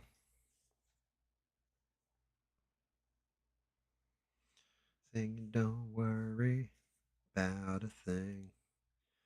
Every little thing gonna be alright.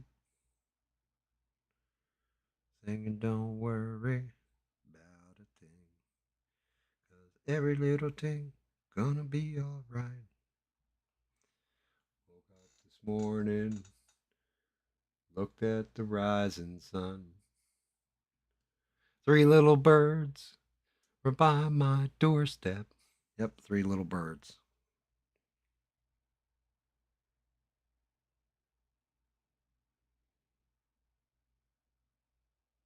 I didn't realize that was a what you call song either. Shit. There she stood in the street, smiling from her head to her feet. I said, "Hey, what is this now, baby? Maybe she is in need of a kiss."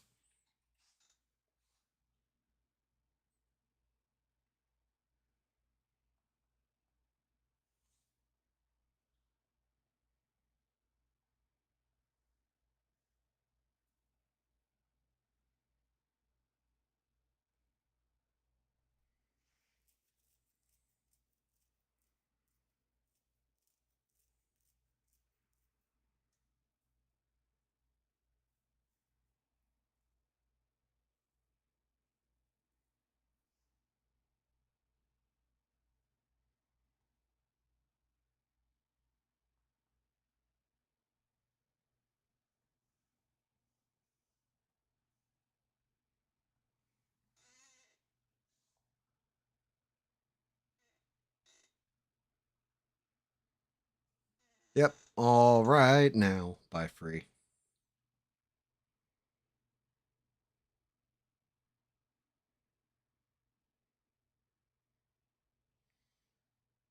Hmm.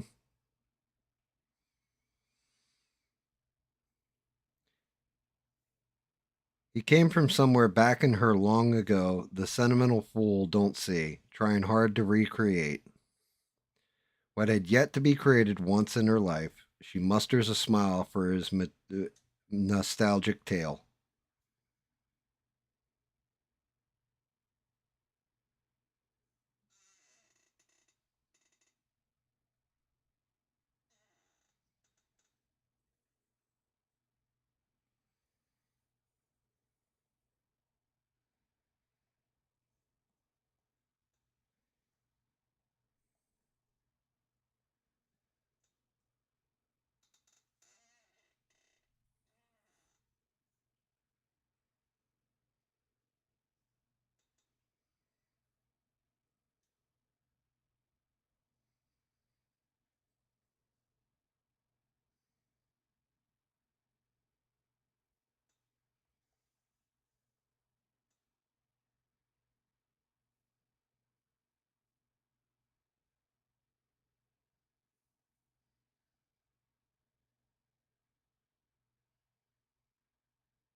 What a fool believes by who.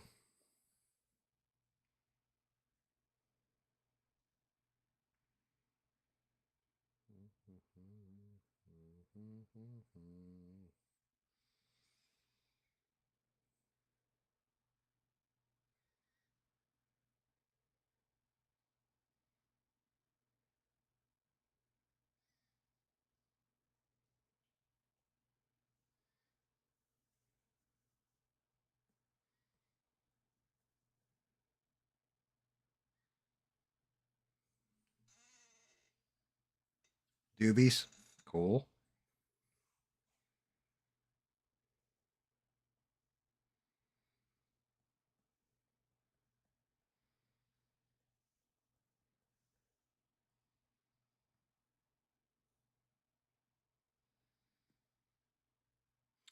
I won't laugh at you when you boo hoo because I love you.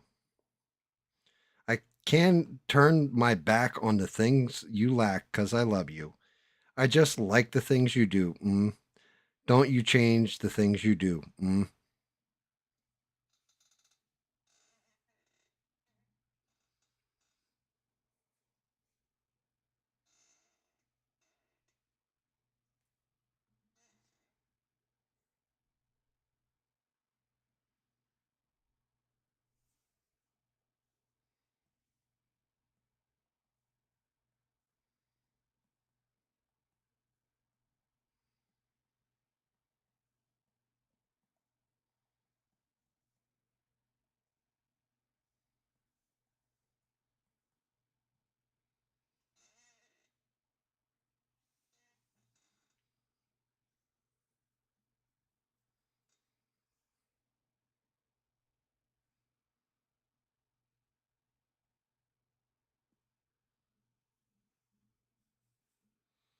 I won't laugh at you when you boo hoo because I love you. I can turn my back on the things you lack because I love you. I just like the things you do. Don't you change the things you do.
Yep, just wait. I won't laugh at you when you boo-hoo because I love you. I can turn my back on the things you lack because I love you. I just like the things you do. Don't you change the things you do.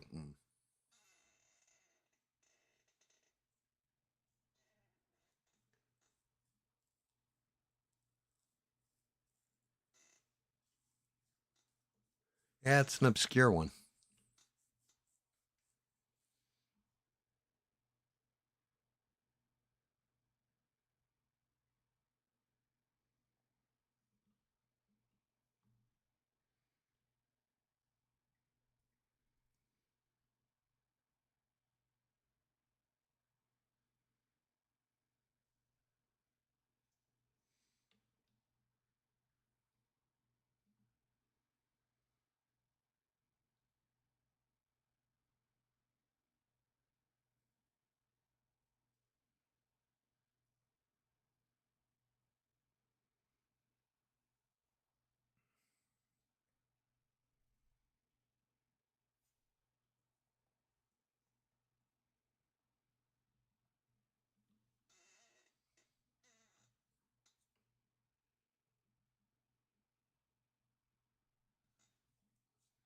Need me to read those lyrics again? I won't laugh at you when you boo-hoo because I love you. I can turn my back on the things you lack because I love you. I just like the things you do. Don't you change the things you do.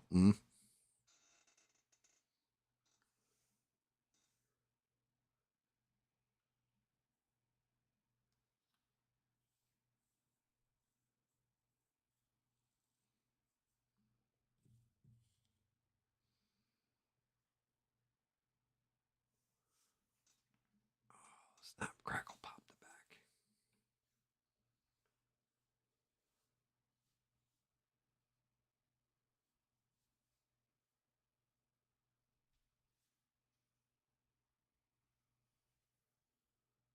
Go one last time on this one because it seems to have stumped people.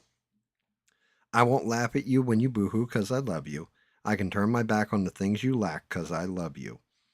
I just like the things you do. Don't you change the things you do.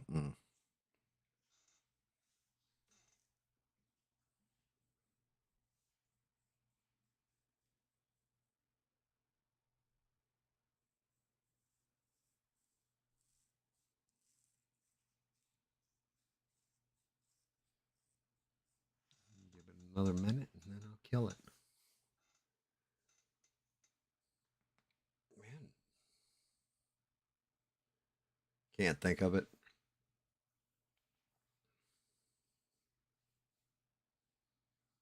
I'm actually shocked. I figured Beans would have nailed it.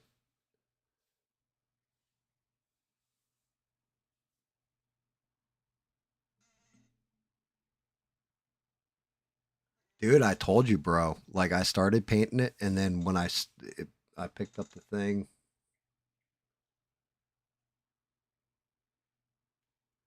Don't know, original James Blunt version.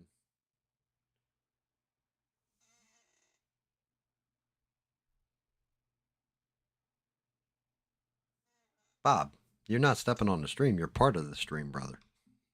Big difference. There's never a point in time where you step on the stream. We love having you in here. I love it when you have conversations. I love it when you relive old tales about, eating soul food. Like, you're good, bruh. I mean, I'll hit it one more time on this one. I won't laugh at you when you boo hoo because I love you. I can turn my back on the things you lack because I love you. I just like the things you do. Don't you change the things you do.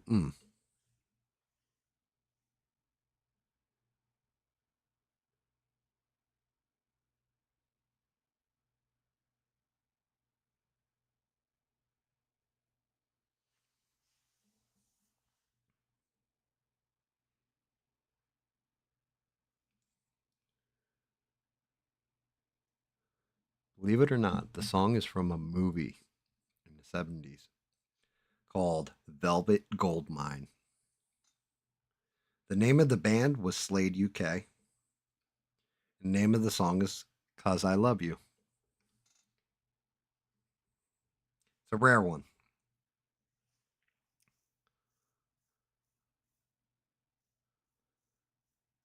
Keeps her moated Shandon in her pretty cabinet. Let them eat cake, she says, just like Marie Antoinette. A built-in remedy for Khrushchev and Kennedy.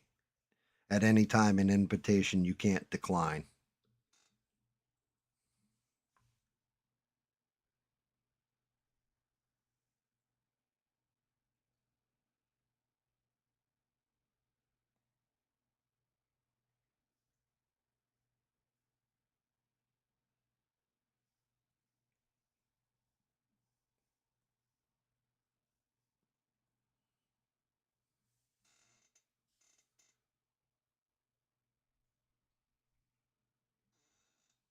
That's Queen Killer.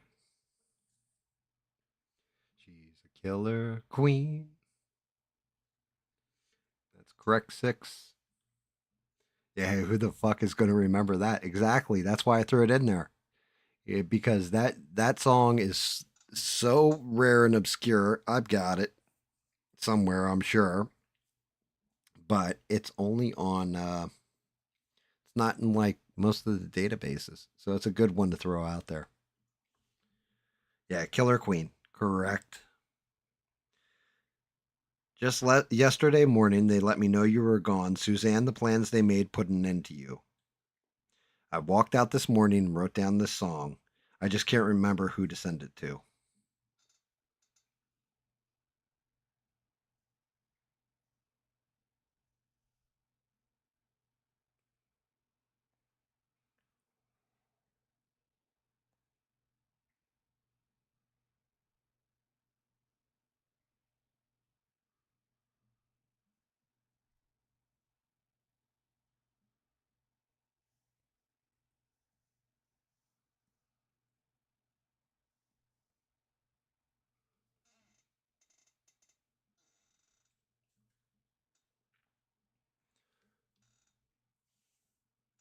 Ten, nine, eight.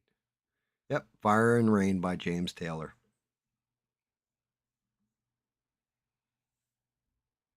I've seen fire and I've seen rain. Where it began, I can't begin to know when, but then I know it's growing strong. Was in the spring, and spring became the summer.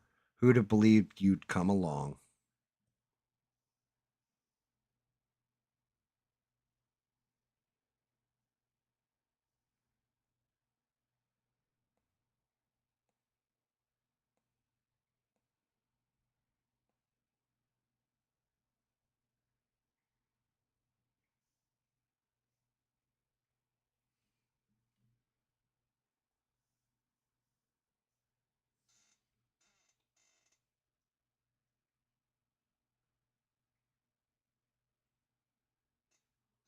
Nope, not Pink Floyd.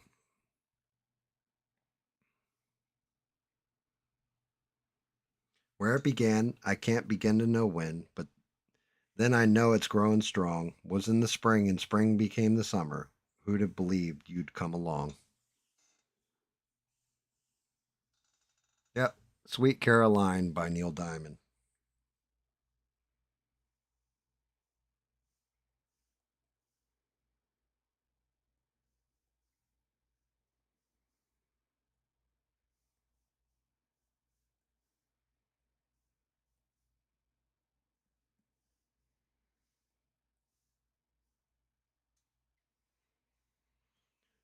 When it began.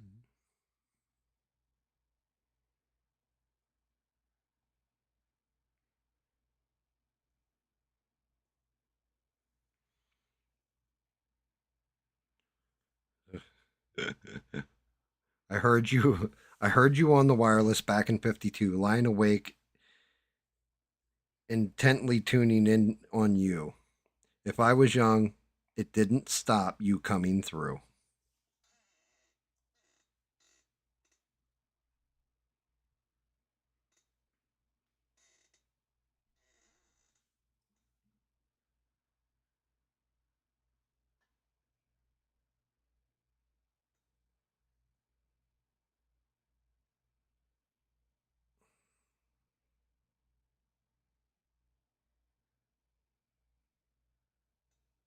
Oh, Jesus Christ.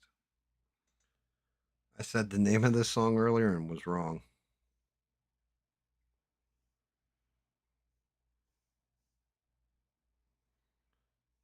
I couldn't remember the first name of this damn song. And nobody corrected me on it either when I said the wrong name. Shit. Yep. Video Killed the Radio Star by the Buggles.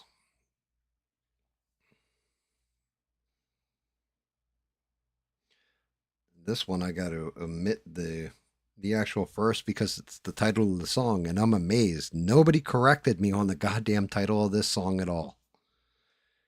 Winding your way down on light in your head and dead on your feet. Well, another crazy day, you'll drink the night away and forget about everything.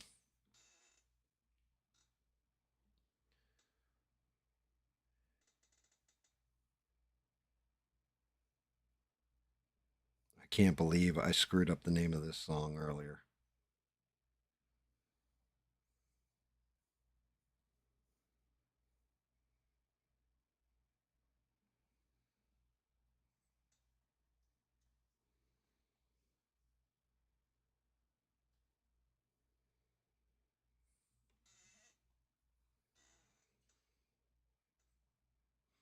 Yep.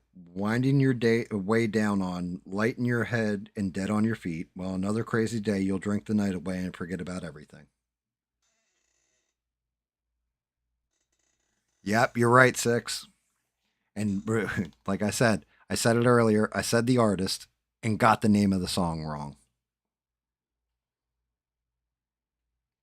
But I looked up the name of the artist and I was like, yep, yeah, I can't believe I got the name of this song wrong.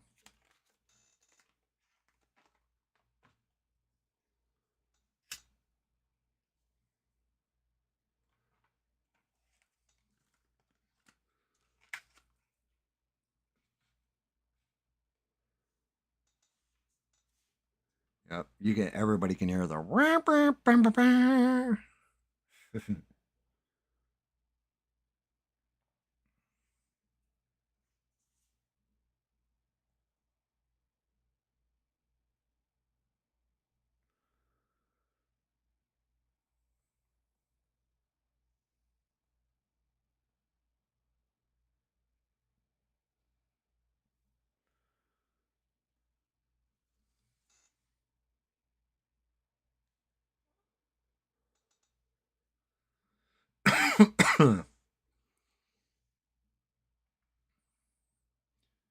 Yeah, it's one half of Steelers wheels. So if you remember the Stephen Wright promo I went into.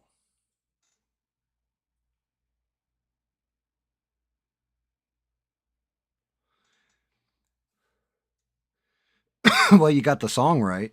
I'm just shocked because earlier when I said it was Sullivan Street, nobody corrected me on it.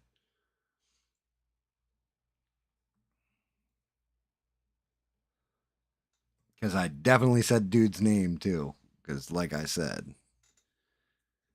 back in the 70s, there was a duo known as Steelers Wheel. And they reached up to number 5 with this pop bubblegum favorite.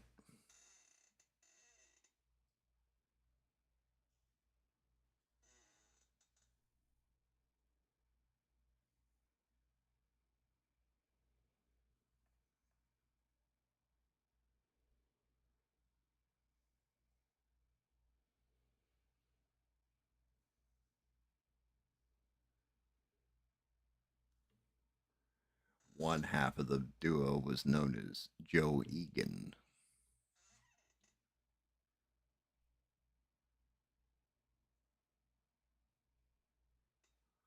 Have no idea what happened to Atomic. Atomic believed there was going to be a great reset, and when it didn't happen because Donald Trump got elected, that was the last I heard from her.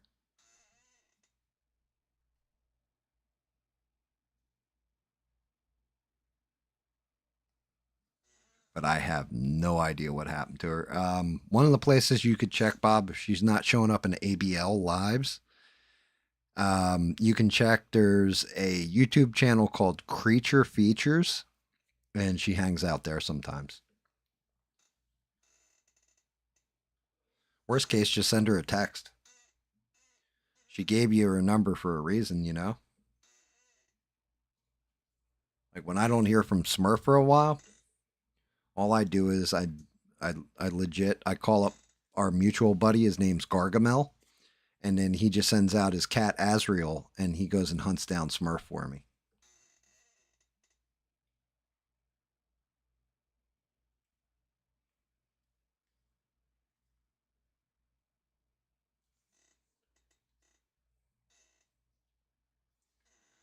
So the answer to the question, and like Stephen Wright once said, Joe Egan and Jerry Rafferty were a duo known as Steelers Wheel when they recorded this pop Dylan-esque bubblegum favorite that reached up to number 5.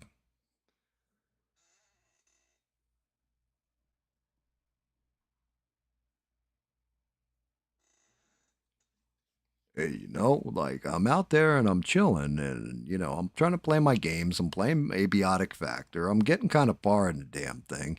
Next thing I know, I got this stupid cat named Azrael with a chunk missing out of his ear. Orange cat comes and he knocks on my mushroom and he's just like, hey, Smurf, Gam's looking for you. And I'm like, God damn it, Gam, just get on Xbox Live. You know where I am.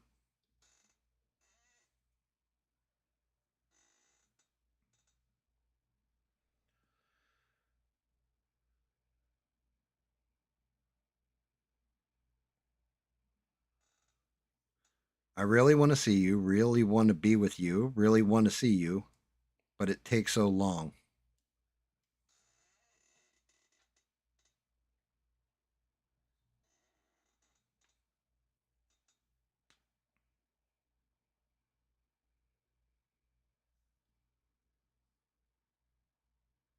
What's up, Leo? Good to see you, buddy. We're doing like 70's trivia. I even stopped painting. Like, pretty much I didn't paint crap tonight.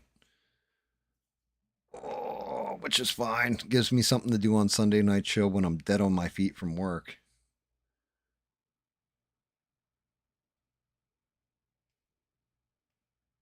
Being retired and doing work again sucks. I'll tell you that much, Leo. Once you start, just keep rocking and rolling until you're ready to retire completely.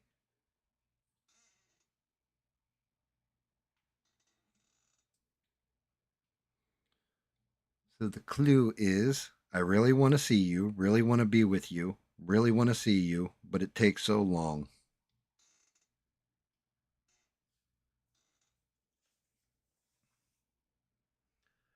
Do, do, do, do, do, do.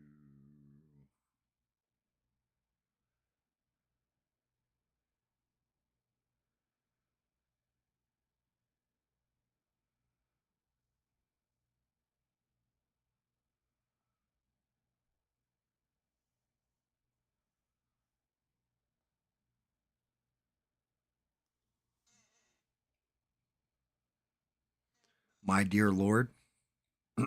By who? Whom?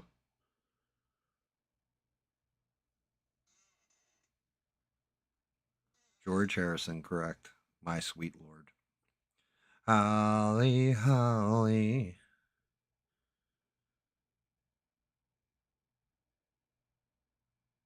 Ooh, forgot about that damn song.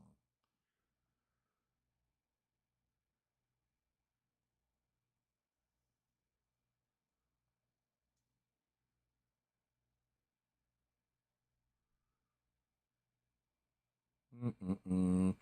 Your beauty is beyond compare, with flaming locks of auburn hair, with ivory skin and eyes of emerald green. Your smile is like a breath of spring.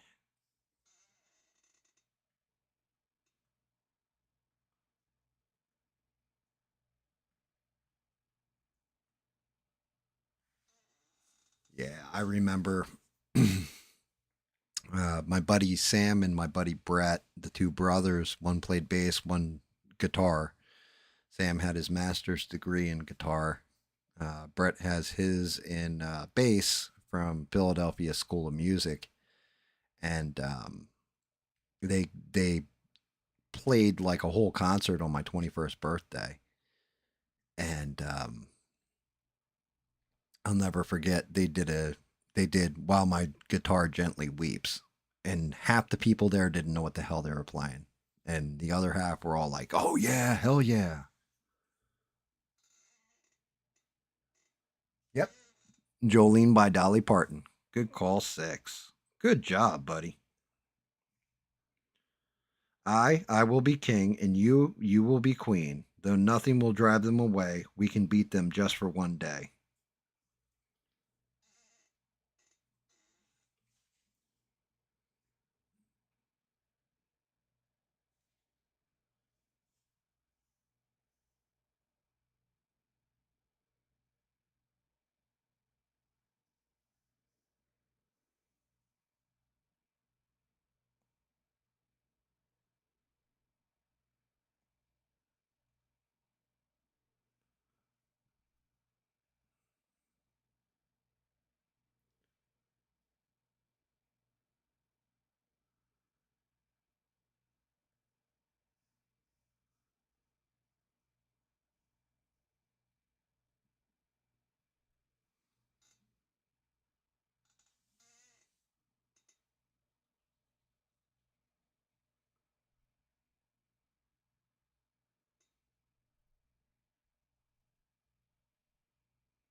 Hell yeah, Bob, you go to school for the guitar. The Academy of Music in Philadelphia, you get master's degrees, everything. Like then you can go on and become an actual professional music teacher, shit like this.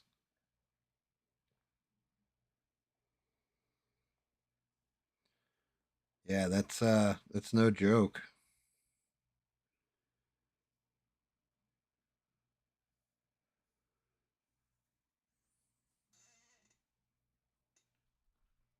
Yep, Heroes by Bowie.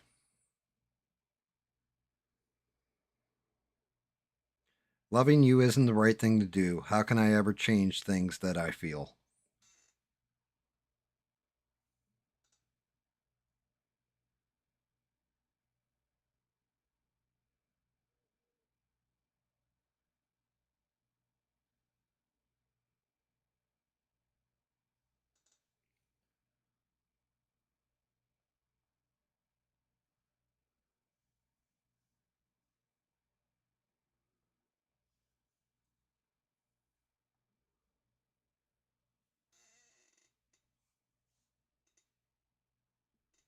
That was a smart move, Bob. That's actually like sometimes trade school's better. I went to school to learn how to hack things, how to build PCs and rewire circuit boards and all kinds of funny shit. Create viruses that can down entire networks, fun stuff. Fun stuff. Allegedly.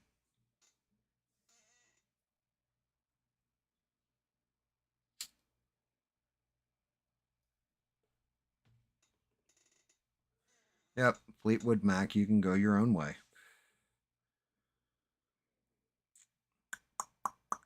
It's a little bit funny, this feeling inside. I'm not one of those who can easily hide. I don't have much money, but boy, if I did, I'd buy a big house where we both could live.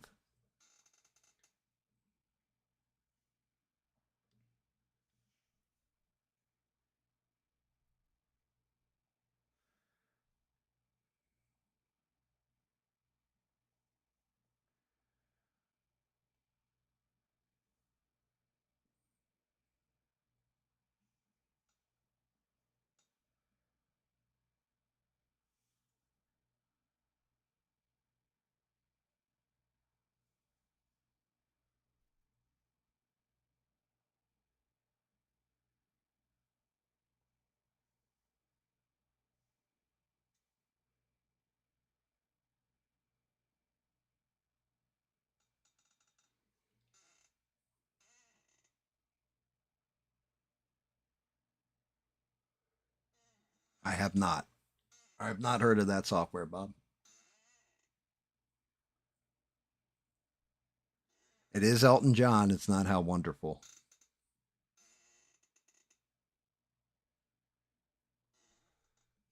What it is. Whenever I hear SAP, I think a special access program. Yep, it's your song by Elton John. You hear him howling around your kitchen door. You better not let him in. Little late old lady got mutilated late last night.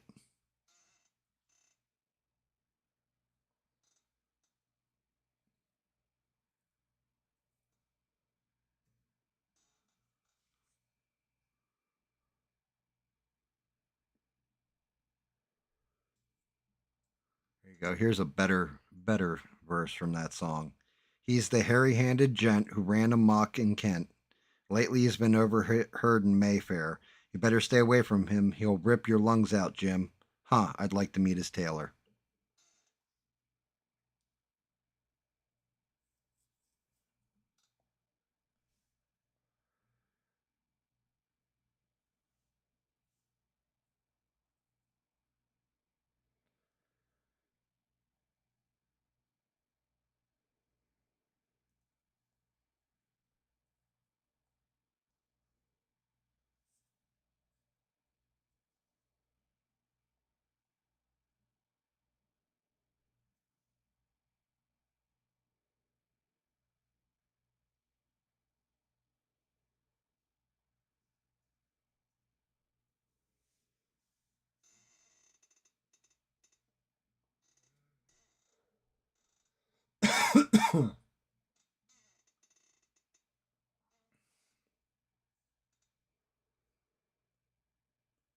He's a hairy-handed gent who ran amok in Kent. Lately, he's been overheard in Mayfair. You better stay away from him. He'll rip your lungs out, Jim. Huh, I'd like to meet his tailor.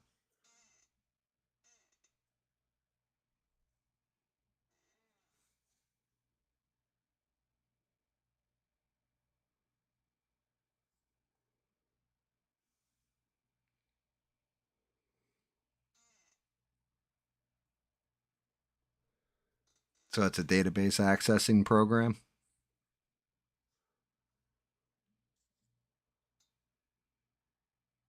Any clue? Smurf? Any ideas?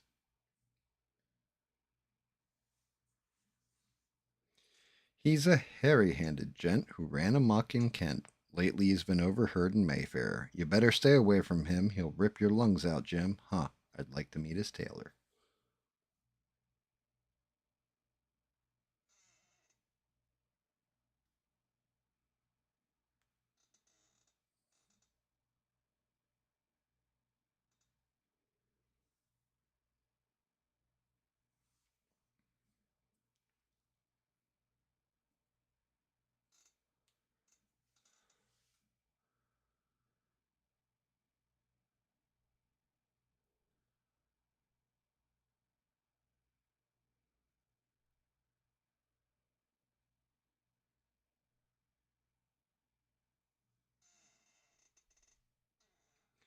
You hear him howling round your kitchen door. You better not let him in. Little old lady got mutilated late last night.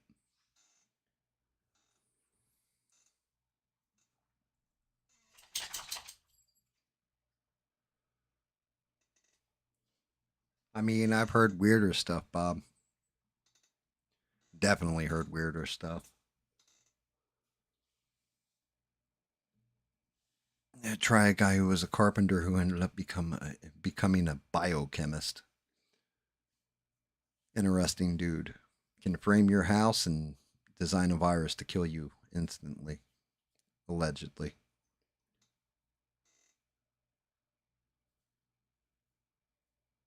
And when I asked him one time, how did you get into biochemistry? He said it's just like structure in a frame on a house. Okay.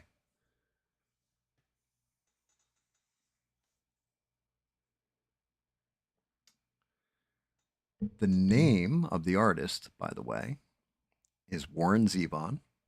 The name of the song is "Ow Werewolves of London."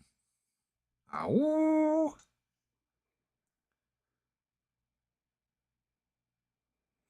He's a hairy-handed gent who ran amok in Kent. Lately, he's been overheard in Mayfair. You better stay away from him. He'll rip your lungs out, Jim. Huh, I'd like to meet his tailor. Ow! Werewolves of London. Ow!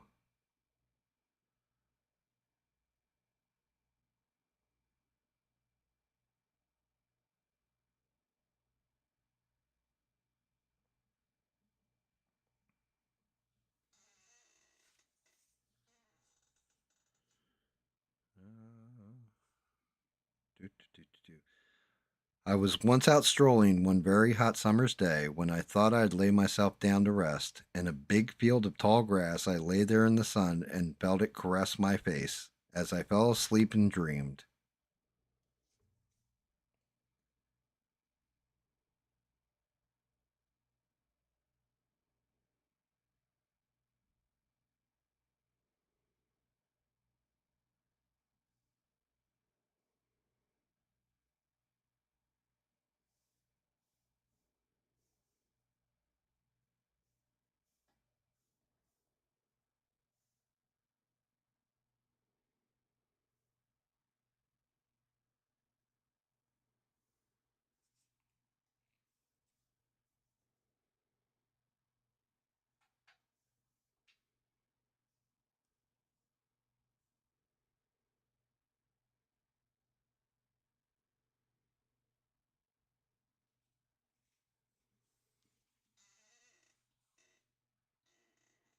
Any clue, guys? I was once out strolling one very hot summer's day when I thought I'd lay myself down to rest. In a big field of tall grass, I lay there in the sun and felt it caressing my face as I fell asleep and dreamed.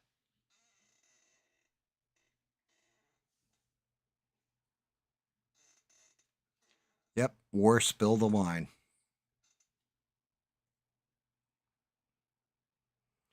So many people have come and gone, their faces fade as the years go by. Yet I still recall as I wander on, as clear as the sun in the summer sky.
Yep, so many people have come and gone, their faces fade as the years go by.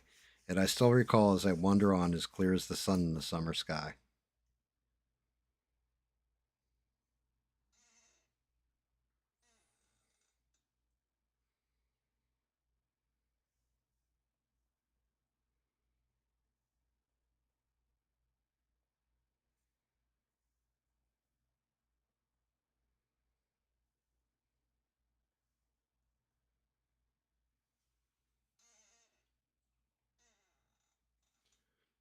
California Dream, and that was 1960s Mamas and the Papas Smurf.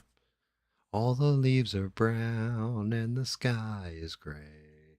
California dreaming on a winter's day, on a winter's day.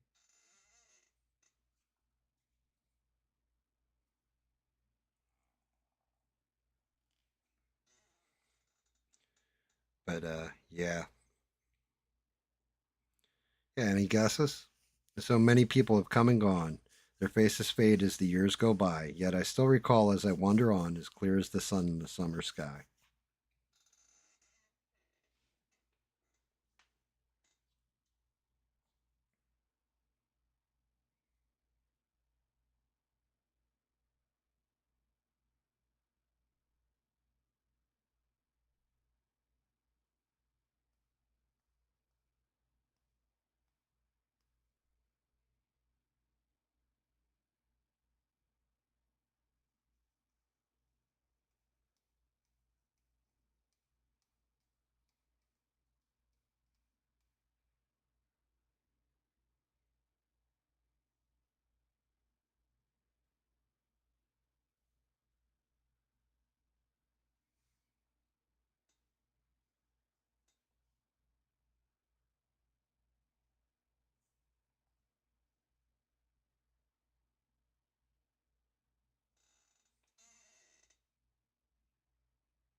So that song.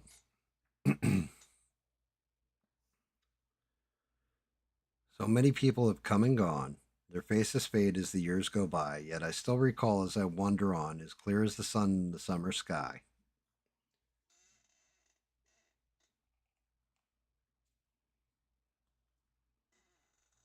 Give you the last one. Let's see.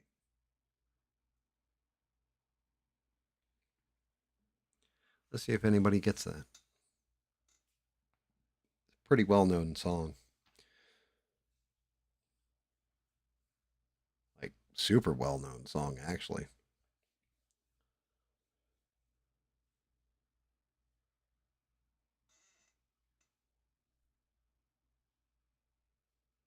That's what she said, Bob.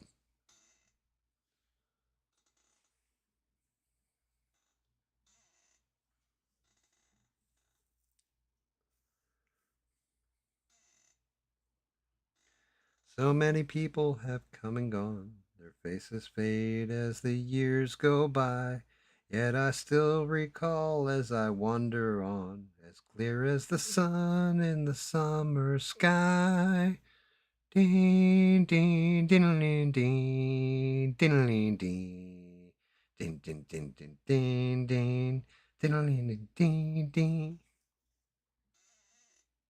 It's more than a feeling, more than a feeling when I hear that old song play. More than the feeling by Boston. Well, I tried to make it Sunday, but I got so damn depressed that I sent my sights on Monday and I got myself undressed. I ain't ready for the altar, but I do agree there's times when a woman sure can be a friend of mine.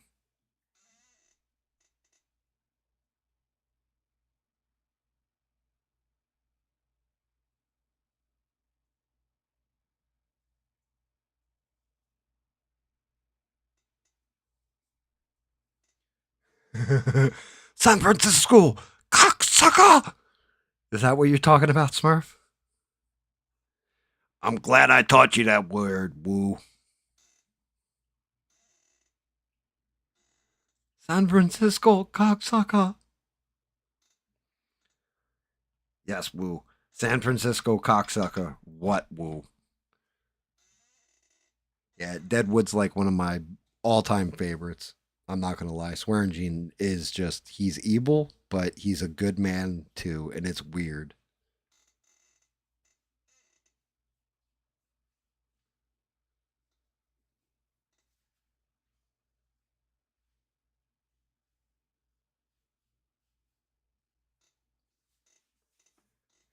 Yeah. I definitely like that whole interaction between him and Wu. And he's got to decipher he took my opium or no, what was it? What the hell did he steal? Was it opium? It was something. It was some kind of drug that Swearingen had Wu dealing.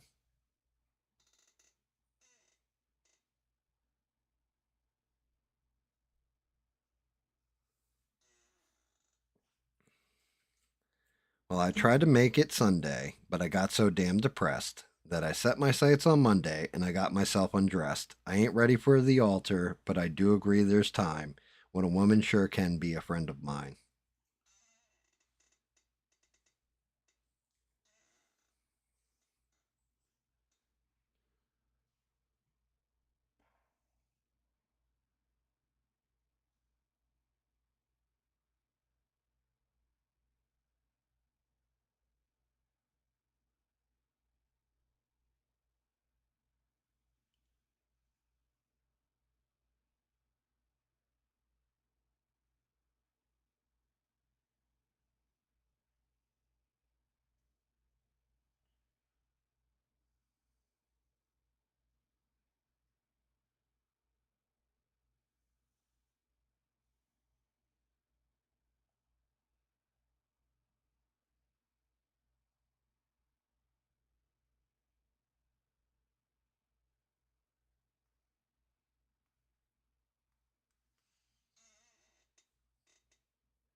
What's the name of the song?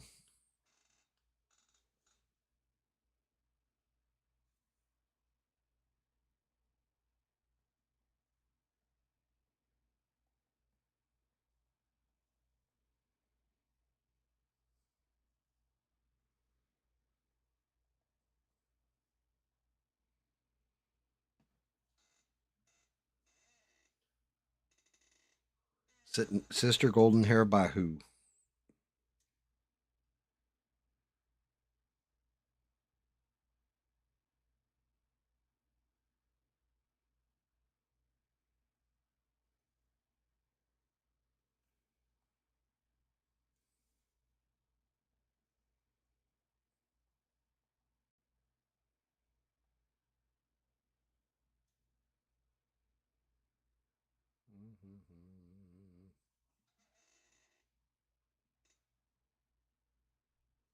You're fine, Bob.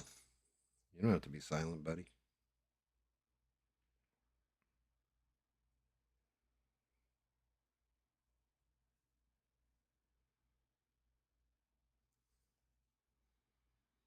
Hmm.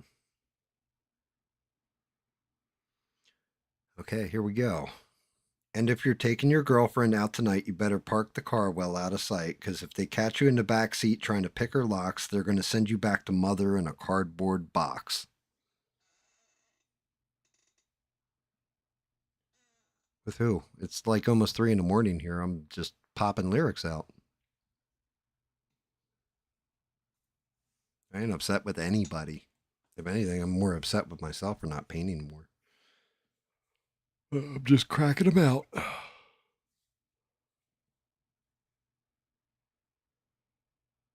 You better park the car well out of sight, because if they catch you in the back seat trying to pick her locks, they're going to send you back to mother in a cardboard box.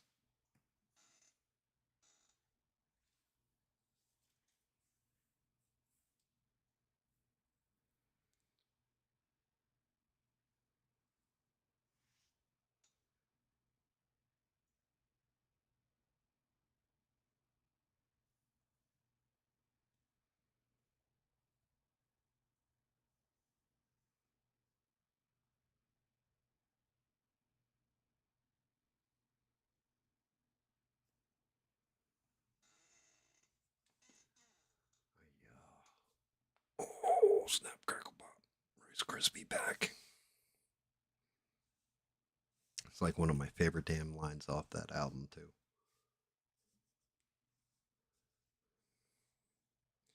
You better park if you're taking your girlfriend out tonight, you better park the car well out of sight, because if they catch you in the back seat trying to pick her locks, they're going to send you back to mother in a cardboard box.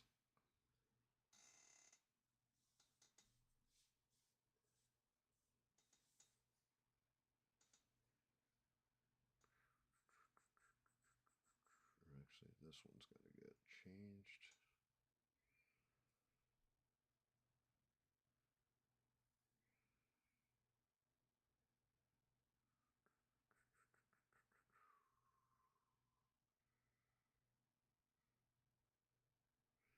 That's a good one.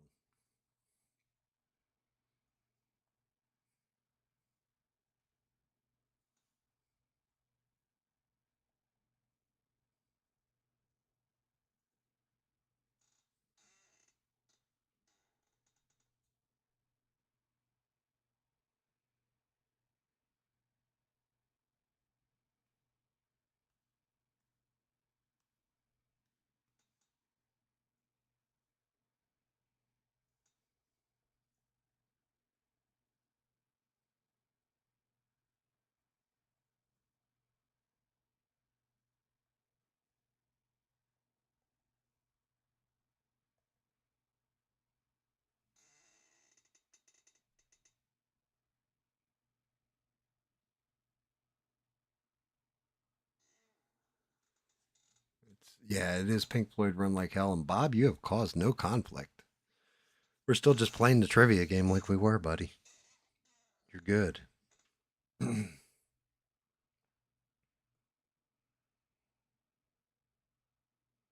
You better run all day and run all night.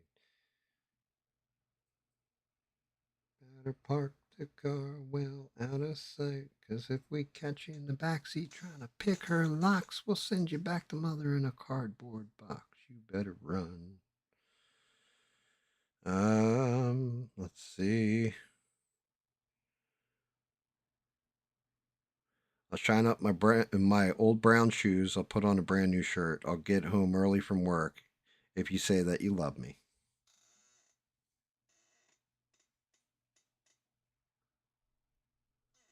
Yeah, you're not wrong, Smurf. I'm going to finish out the last four I think I have pulled up, and I'll probably call it a night myself. It's been a long night of trivia because there's a lot of 70s songs.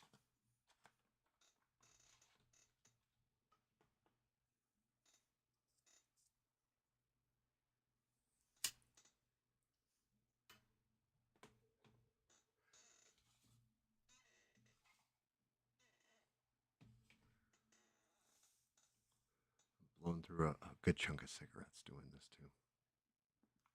Oh, and then, yeah, I got this thing to paint next time, which I don't even know what I want to do with it yet.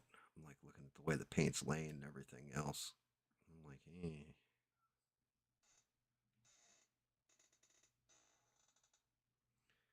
Yep. I'll shine up my old brown shoes. I'll put on a brand new shirt. I'll get home early from work if you say that you love me.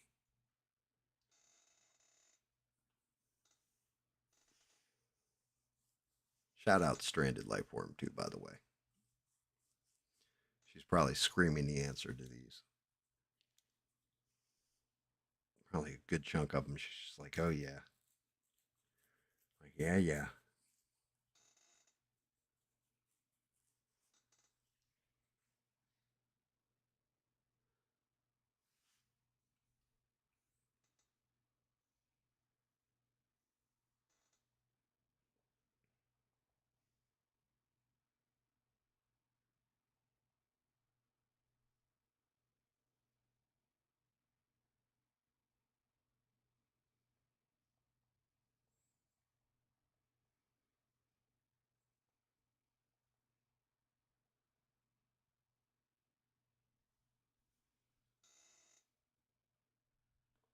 Yep. I want you to want me by Cheap Trick. And coming down the stretch. Here we come again on a Saturday night with your fussing and your fighting. Want you get me to the ride? I want to move.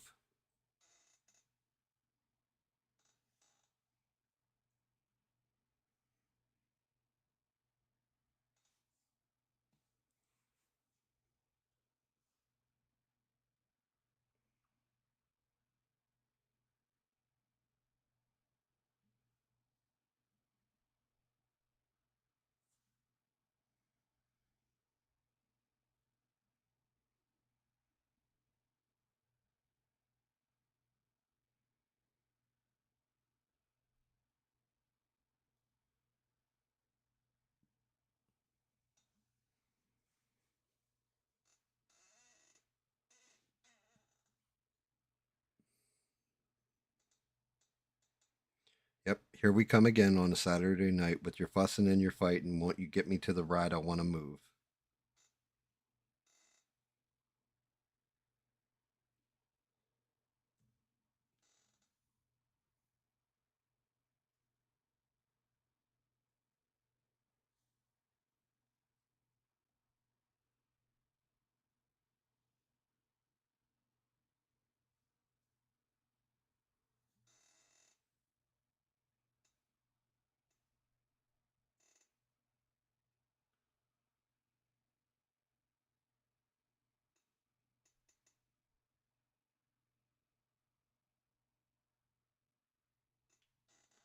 Shout out to Bob too. Bob, you got number one on that king ranking with the little crown.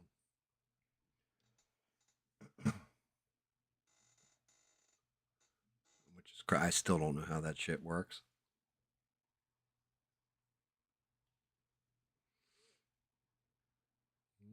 I'll give it another minute and then I will give you guys that answer. Give it another minute. Here we come again on a Saturday night with your fussing and your fighting. Won't you get me to the ride? I want to move.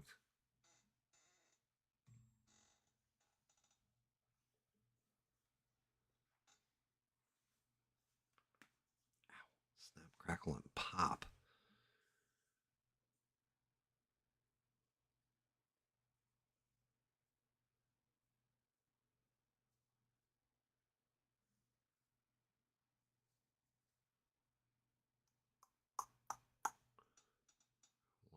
Left.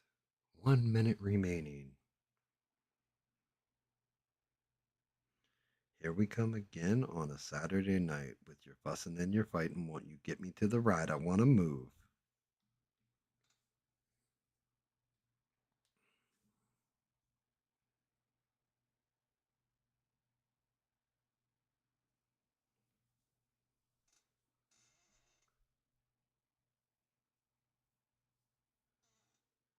Yep.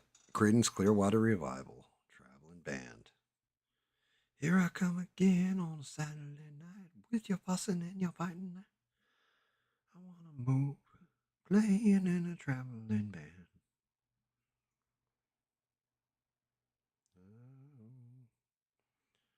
Well, I hear it's fine if you've got the time and the 10 to get yourself in, and I hear it's tight most every night, but now I might be mistaken.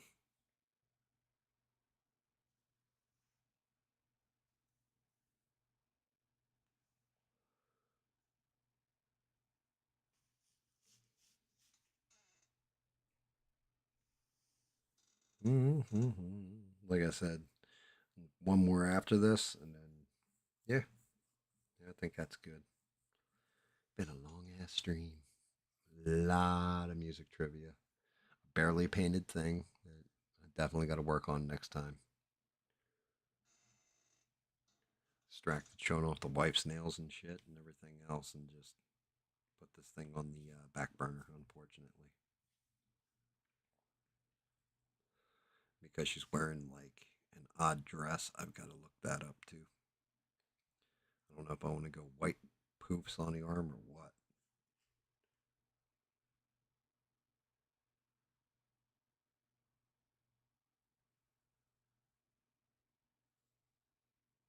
They're all hits. The only one that really, the only one that was kind of obscure but still was a hit was the Slade song "Cause I Love You." Like if you heard the song, you'd be like, "Oh, I've heard this before." But it's a rarity. It's not in any databases or any of that shit. It's a rare ass song. Like Slade, I think also did, and I'll look it up. Pretty sure they did "Come On, Bring the Noise" first. Come on, bring the noise. Girls, rock your boys.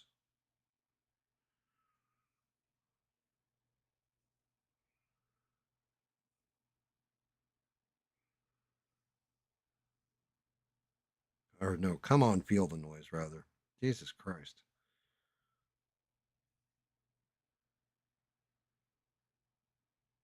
Yeah. Come on, feel the noise was originally done by Slade back in the day.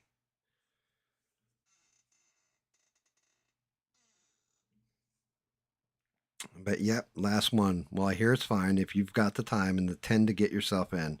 And I hear it's tight most every night, but now I might be mistaken. It is "Come On, Feel the Noise." Yeah. I'm like, come on, bring the noise. I'm thinking of Anthrax and Public Enemy, or Public Enemy on their own, but then they did the duo with Anthrax for the Killer Bees album, Attack of the Killer Bees, and it was all their B-side songs, like "Yeah, boy," bass, "How low can you go?" Death Row, "What a brother know." Once again back, it's the incredible, the rhyme animal, the uncannibal, D Public Enemy number one. 5-0 said breeze, and I got none. Then again, I never really had a gun. But yeah, "Come On, Feel the Noise" is was originally done by Slade and then covered by Quiet Riot in the 80s. Slade did it back in like 1973.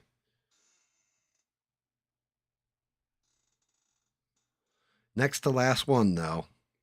Well, I hear it's fine if you've got the time and the 10 to get yourself in, and I hear it's tight most every night, but now I might be mistaken.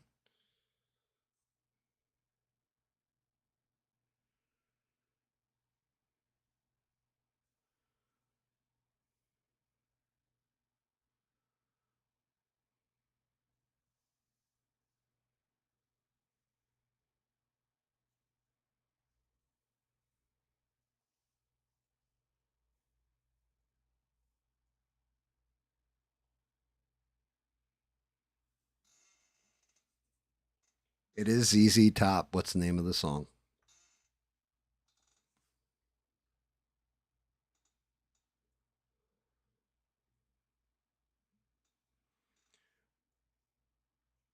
Room was spreading round in this Texas town that the shack outside. And you know what I'm talking about. Just let me know if you want to go to that home out on the range. They got a lot of nice girls. Have mercy. How, how, how, how. Well, I hear it's fine if you got the time and the 10 to get yourself in. And I hear it's tight most every night, but now I might be mistaken.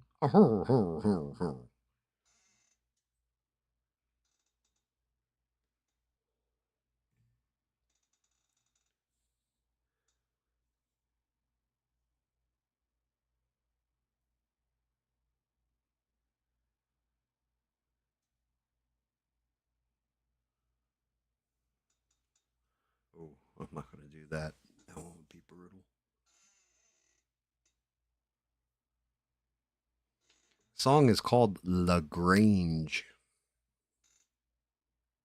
Rumors spreading round in that Texas town just outside LaGrange. It's LaGrange by ZZ Top.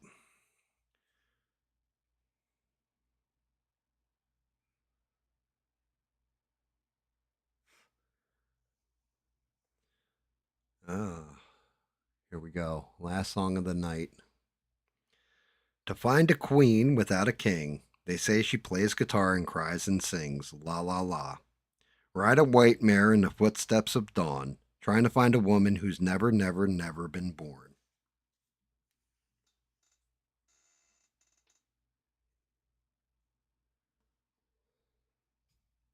That'll be the bullet. 70's night or 70's guess the song from the lyrics trivia. To find a queen without a king, they say she plays guitar and cries and sings la la la.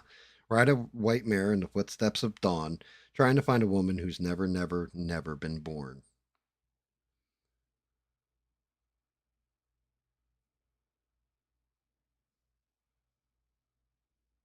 See if anybody nails it. Oh, I can't believe I went till 3. I was gonna like cut it at 2 something. Went for another hour. Good God, what's wrong with my brain? Smurf, I'm telling you, we got a hard cut at like no less than 2 a.m. my time tomorrow because I won't get up to go open that store and I don't want to let my son down. Uh, sorry, excuse me. Excuse me.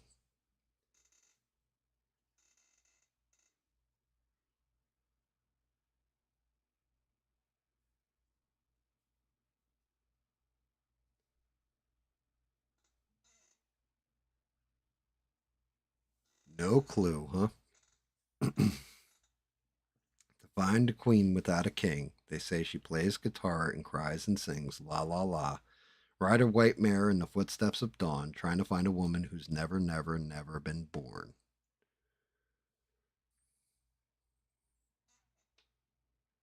Wow, nobody's got a clue, huh?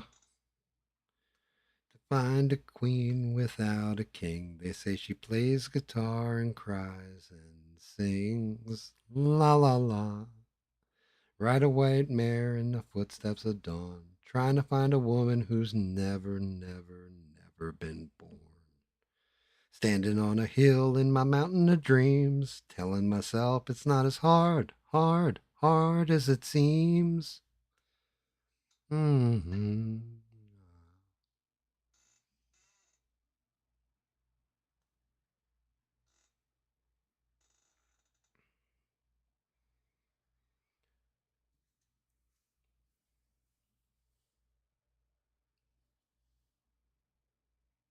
Nope, not how the song starts. It's how the song ends. But Six knows what song it is.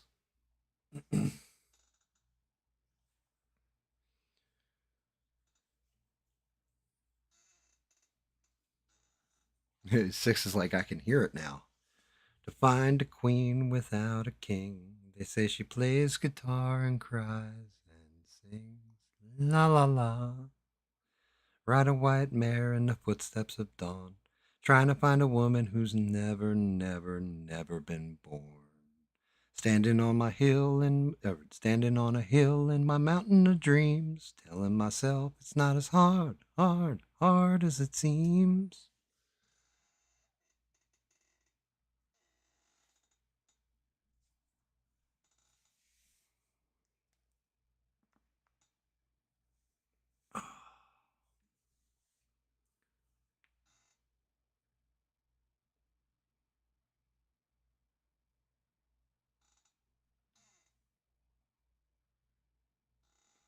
Yep, it is. It's just a singer and a guitar.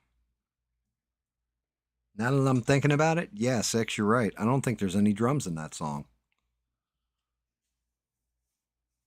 I don't think there's a lick of drums in that song at all.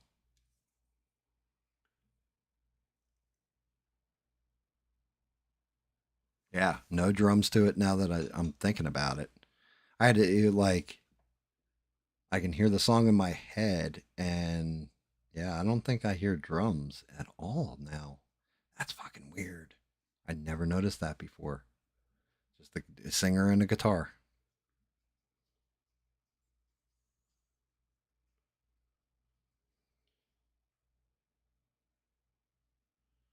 Yep. It seems that the wrath of the gods got a punch on the nose and it's starting to flow. I think I might be sinking. Throw me a line if I reach it in time. I'll meet you up there where the path runs straight and high.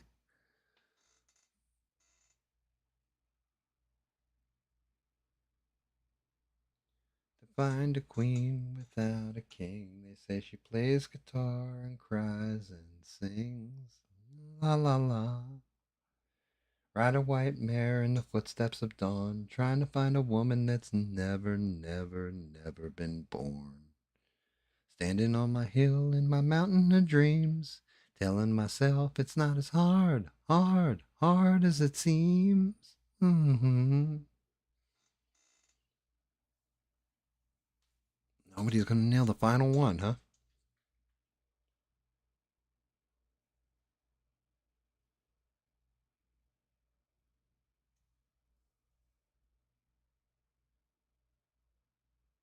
It's a great song. It's an amazing song.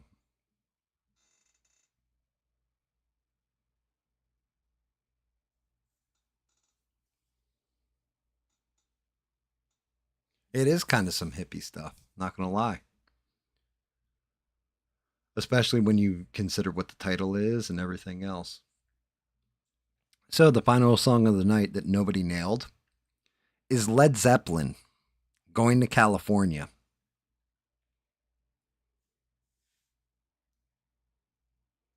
Yep. Spent my days with a woman unkind, smoked my stuff and drank all my wine. Made up my mind to make a new start, going to California with an aching in my heart. Someone told me there's a girl out there with love in her eyes and flowers in her hair.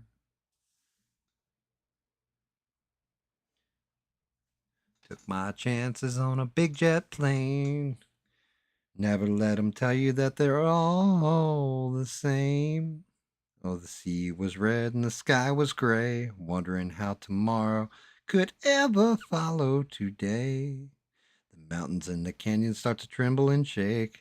The children of the sun begin to awake. Watch out.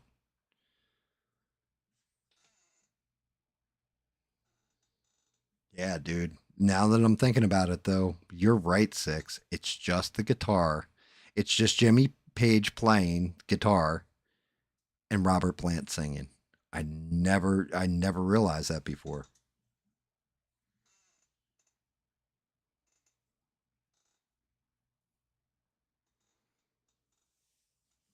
I never fucking realized that. Don't ask me why. I never realized that goddamn fact. Never realized that fact before that there's no Bonham playing fucking drums or John Paul Jones chiming in at all. It's just the guitar and Plant singing. Yeah, classic, classic tune.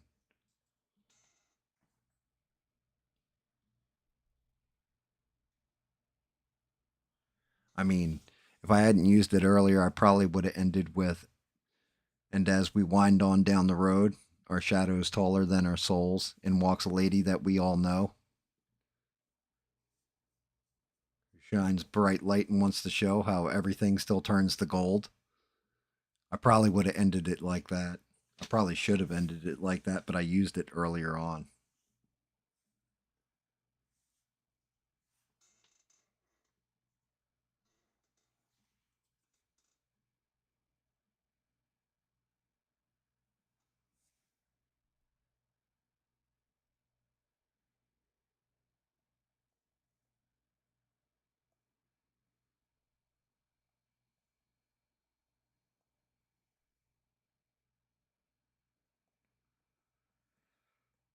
Ooh.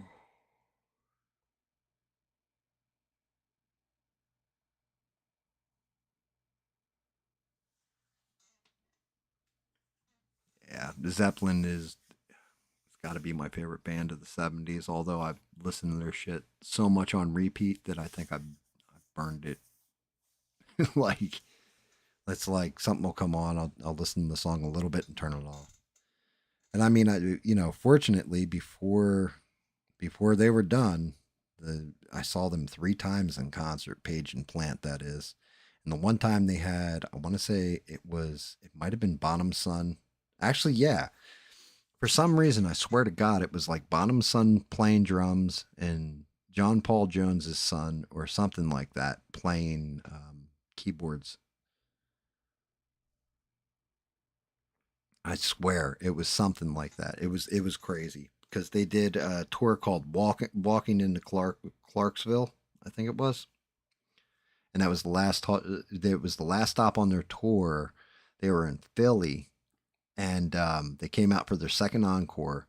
And I'll never forget Jimmy Page started strumming out the opening to Stairway to Heaven, and he stopped, and everybody like blue balled everyone and everybody's like, "Oh!" And Plant was like, next time we tour, next time." They never toured again. It was a missed opportunity. Definitely a missed opportunity. Well, I didn't do much painting tonight, guys. Just a lot of jaw jacking and like news, all that silly bullshit going on in the world. And then we went into 70s trivia and 70s 70s guess the lyrics fucking trivia took a while. Like I didn't think I was going to go this late. It's actually kind of insane to me because we're almost at like 3:30 a.m. my time. So what's that? That's for 7.5 hours basically, and I'm going to say probably 40 minutes, 30 minutes was done on painting, and the rest was all either news or that 70s trivia. And goddamn, there's still a shit ton of songs that I didn't even go into.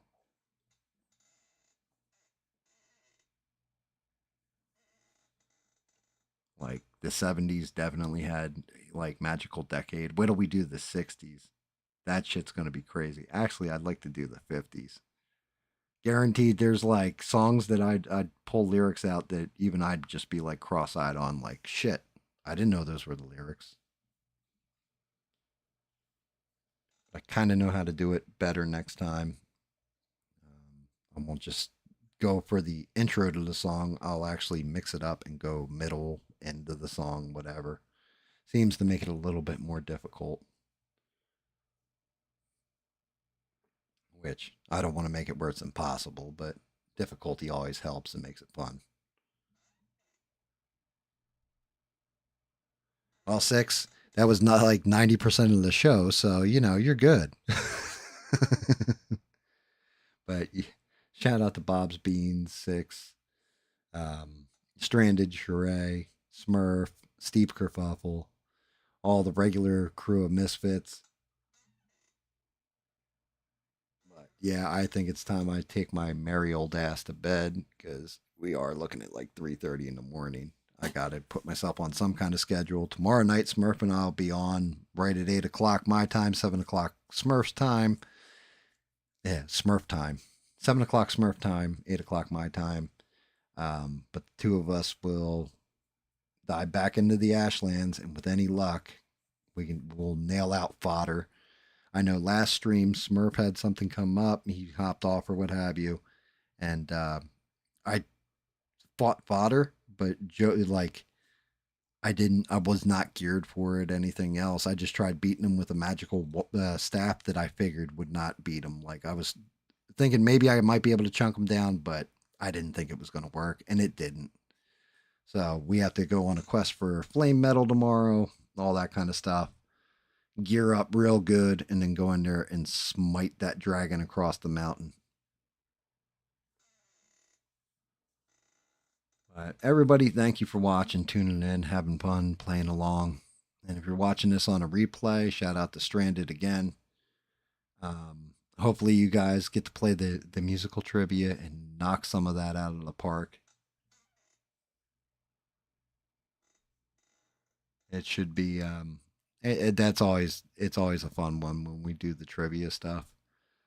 I'm gonna have to come up with something because I'm getting lazy with my painting. I actually have to do more models too because I'm burning through them too fast. So I guess maybe work in the store or whatever. I'll take my laptop with me and do some slicing, do the making the sausage like I showed you guys the one time, but not streaming it and just hammering them out, printing them out, and having a whole bunch of stuff ready to go into the black and print out.